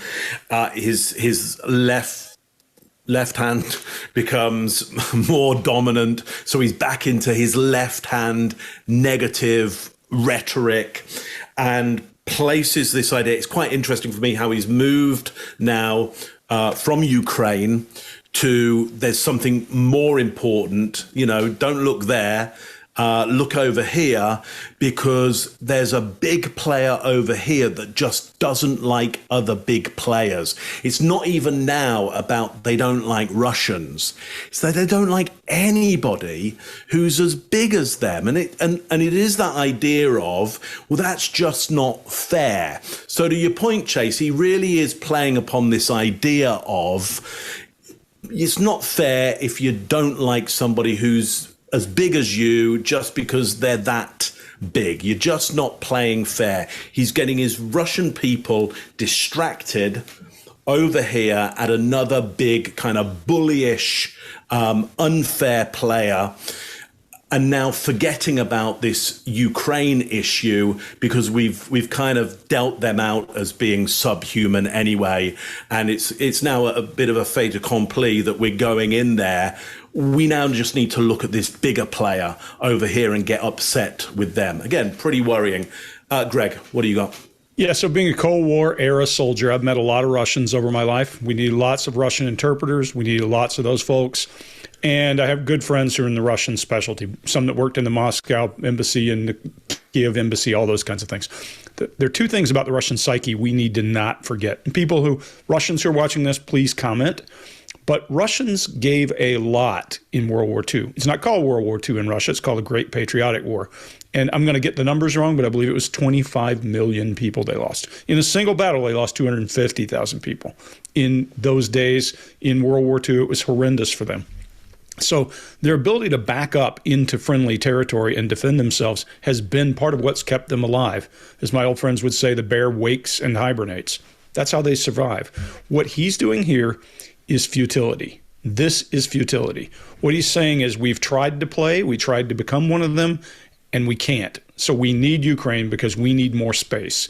That's exactly what this whole thing is, and it is masterful. He is doing something that you classically do. Look, I don't want to tell tales out of school, but right, I'm only saying this because I have to, because Clinton said something to me, and I'm not even going to tell you what it was, but it was inappropriate. His brow shows concern, and he does kind of a half smile that's contempt or something there, and then he withdraws his lower lip just as he's saying that. This, with his hands on the table, Scott, while I agree with you, normally I would say that's bad, this is part of the entire thing. It's exasperation, rounding of shoulders, dropping your hands in futility to the desk, exasperation in your voice, deflation in your body language and turtling. That's defeat. And then flexion in his brow and half face at matter of fact, and then he goes to direct eye contact as he's trying to drive home his point to these guys. This is driven. I see resignation. I said this to Scott when I first watched the video. I sent him a note and said, tell me you don't see resignation in this guy, because that's a scary thing. If he's not doing it intentionally, which I don't think he is, I see hopelessness. And hopelessness is not a good thing in true believers. So we'll get to what I think of the whole thing at the end, but I see a lot going on in that video. This connected to the last one is disturbing. That's what I got. Более того, скажу сейчас то, о чем никогда не говорил публично. Скажу об этом впервые. В 2000 году, во время визита в Москву уходящего со своей должности президента США Билла Клинтона, я спросил его, а как Америка отнесется к тому, чтобы принять Россию в НАТО? Не буду раскрывать все подробности той беседы. Но реакция на мой вопрос внешне выглядела, скажем так, весьма сдержанной. А как американцы реально отнеслись к этой возможности, фактически видно на их практических шагах в отношении нашей страны. Это открытая поддержка террористов на Северном Кавказе, пренебрежительное отношение к нашим требованиям и озабоченностям в сфере безопасности в расширении НАТО, выход из договора по ПРО и так далее, и так далее. Так и хочется спросить, зачем? Зачем все это? Ради чего? Ну ладно, не хотите видеть в нашем лице друга и союзника, но зачем же делать из нас врага? Ответ только один. Дело не в нашем политическом режиме, ни в чем-то другом. Просто им не нужна такая большая самостоятельная страна, как Россия. В этом ответ на все вопросы. Это и есть источник традиционной американской политики на российском направлении. Отсюда и отношение ко всем нашим предложениям в сфере безопасности. Сегодня достаточно одного взгляда на карту, чтобы увидеть, как западные страны сдержали обещание не допустить продвижения НАТО на восток. Попросту обманули. Более того, нас опять пытаются шантажировать. Вновь угрожают санкциями, которые, кстати, я думаю, они все равно будут вводить по мере укрепления суверенитета России и роста мощи наших вооруженных сил. А предлог для очередной санкционной атаки всегда будет найден или попросту сфабрикован. Причем вне зависимости от ситуации на Украине. Цель одна – сдержать развитие России. И они будут это делать, как делали это раньше. Даже вообще без всякого формального предлога. Только потому, что мы есть. И никогда не поступим со своим суверенитетом, национальными интересами и своими ценностями. Хочу четко, прямо сказать, в сложившейся ситуации, когда наши предложения о равноправном диалоге по принципиальным вопросам фактически остались без ответа со стороны США и НАТО, когда уровень угроз для нашей страны значительно возрастает, Россия имеет полное право принимать ответные меры обеспечения собственной безопасности. Именно так и будем поступать. All right, Greg, what do you got? Very little on this. All I'm going to tell you is go back to video number 7, I think it was, in this series, and see the first video and see the difference in his body language. He was still early in the speech. By this point, he is now deflated, smaller, contemptuous, and angry, and telling and drawing lines is what I see very clearly. Chase, what do you got? We're seeing disgust, anger, and the story completion. So we're seeing the author of this narrative start to get the story a little bit closer to the finish line. And that's what we're seeing. So any of these speeches that we see pre-war or pre-huge national action speeches, you hear an archetype and you hear a storyline start to come to a close because we want people to think that's the next step. That needs to be the logical next step. But just think about this speech, and this is all I'll say about the whole thing. Demonizing a particular group and making them almost subhuman, and then directing the anger of a nation at that group as a way to salvation. It should maybe sound familiar. Mark, what do you think? Yeah, couldn't agree more. Here's his final frame, I think, for the US and NATO is blackmail, so they're criminal. They threaten, so they're bullies. And they sanction, so they punish. So they are criminal, bullying punishers. So again, this is propaganda 101. then he finishes, and just as was being said there is disgust all the way through this as well. He finishes with this idea of this is going to happen regardless of what they do. They are damned if they do and damned if they don't. You're right, Greg. He is resigned at this point. He's saying to the Russian people, I believe whatever we do, if we do a good thing, it's going to work out this way. If we do a bad thing, it's going to work out this way. It doesn't matter what we do with this bullying oppressor. It's going to go the same way. And so it is a fait accompli. We are resigned to it. And I think that is his justification there, set now to go into Ukraine, is what will happen will happen.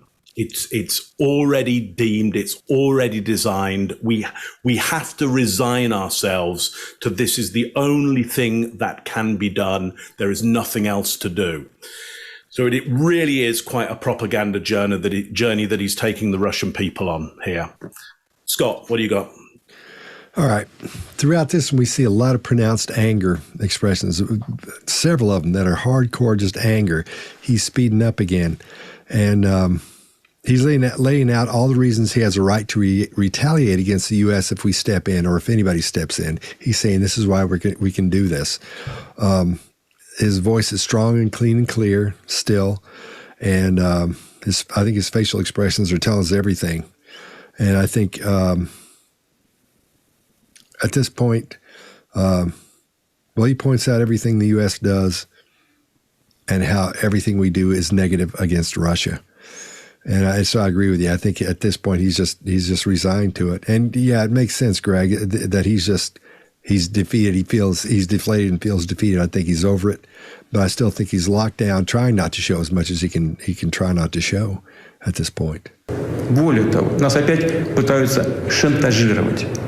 Вновь угрожают санкциями, которые, кстати, я думаю, они все равно будут вводить по мере укрепления суверенитета России и роста мощи наших вооруженных сил. А предлог для очередной санкционной атаки всегда будет найден или попросту сфабрикован. Причем вне зависимости от ситуации на Украине. Цель одна – сдержать развитие России. И они будут это делать, как делали это раньше. Даже вообще без всякого формального предлога. Только потому, что мы есть. И никогда не поступим со своим суверенитетом, национальными интересами и своими ценностями. Хочу четко, прямо сказать, в сложившейся ситуации, когда наши предложения о равноправном диалоге по принципиальным вопросам фактически остались без ответа со стороны США и НАТО, когда уровень угроз для нашей страны значительно возрастает, Россия имеет полное право принимать ответные меры обеспечения собственной безопасности. Именно так и будем поступать. Let's talk about what we think is going on here. Mark, what do you think? Yeah, if I were to direct you back to any video, it would be video 8, where we went through that series of metaphors and ideas that are classics for if you want to justify going into a separate territory and destroying a people. Throughout history, these ideas have been classically used. So I'd like to bring your attention to those. Chase, what do you think? I think we're seeing a lot of psychological traits here. And a lot of people our first instinct is to say, well, I'm seeing a whole bunch of crazy stuff here. I need to codify that. I need to funnel that down into some kind of diagnosis as fast as I possibly can, which is great. But the moment that let's say he goes and sees a psychiatrist and gets diagnosed with narcissism, then everyone's just going to say, oh, he's a narcissist, so he's doing all of this stuff. That will be the reason for every future behavior. But keep in mind, we're seeing maybe a person with narcissistic traits who also has X, Y, and Z. Who's also has these situations, which we all have. We all have some little situation that has the capacity to bring our level of self-control to zero. And there's a lot of that stuff going on in this situation. So outside of the mental behavior, there's other things going on, but that maybe the misdiagnosis or this psychology is largely at play. But there's some other stuff that are going on with this person's life and how they grew up. Greg? Yeah, guys, I always say it doesn't matter what you got. It's what you do with it, right? So it doesn't matter if he's whatever he has. What he has, we know for sure, is the ability to make rational decisions. He's gotten somewhere through making some rational decisions to get him to places. What I think I see here is a person who really does believe there's futility. That nothing I do is going to matter. Doesn't matter whether what he heard is exactly what happened. And guys, let's also not pretend that this kind of thing doesn't happen in the world, that somebody doesn't get allowed into NATO so that you can do something. No politics at all here. This is a safe zone for that. Big fan of Russian folks, Ukrainian folks, had lots of friends from different parts of the world. And this is not a condemnation of one or the other. All I see here is a guy who has in his mind, I said to somebody today, I think he feels like he's a savior of the Russian people, because he talks about ethnic Russians in Ukraine. And there are a lot of ethnic Russians in Ukraine. There are also ethnic Russians in other areas. The real danger is, when does it stop? So even if there were incursions in the border and that kind of stuff that he's talking about, when do you stop? Because there's ethnic Russians in Poland. There's ethnic Russians in other places. So where does it stop is the danger.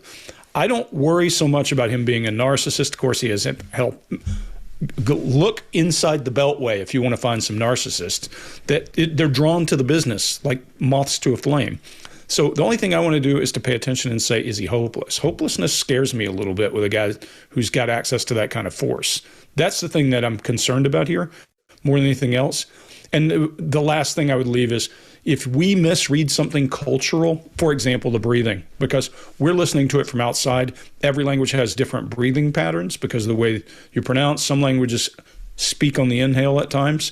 So we don't know all that. So if you're a Russian speaker, put notes down below, please. Keep it positive if you can, because we learn from you. The same thing about anything cultural, because we're not Russian specialists. So, and please don't take anything we're saying as derogatory to your culture. If you come from Russia, this is all about a specific person and the body language you're seeing. Scott, what do you got? I think this has been a great example of body language. We're seeing the same person when they're confident, when they're relaxed, and when they know what they're going to say, and they're there for the show. And then we're seeing that same person who's supposed to be confident and he's supposed to be a little relaxed and there for the show, but we see an entirely different set of circumstances going on psychologically for him at this point. So it's a great example of seeing someone go from that relaxed, hey, I've got together, I'm the coolest guy in the world, to this guy over here telling you he's good and telling you what he's doing is right and telling you some things have happened to him and these things are wrong and all these people did bad things and it's not our fault and this always happens to us. And, watch out. I think we're seeing a verbal finger wag there in a lot of ways. So I think that's a great example there. And I agree with you, Greg. It's worrisome. It's got me worried. And I think we're going to see, this is going to be part of course, it's part of history, but I think there will be some historic things done the next while that we'll remember for a long time, I think. Good, I hope. Hey, it's Dr. Phil here. Please subscribe to the Behavior Panel.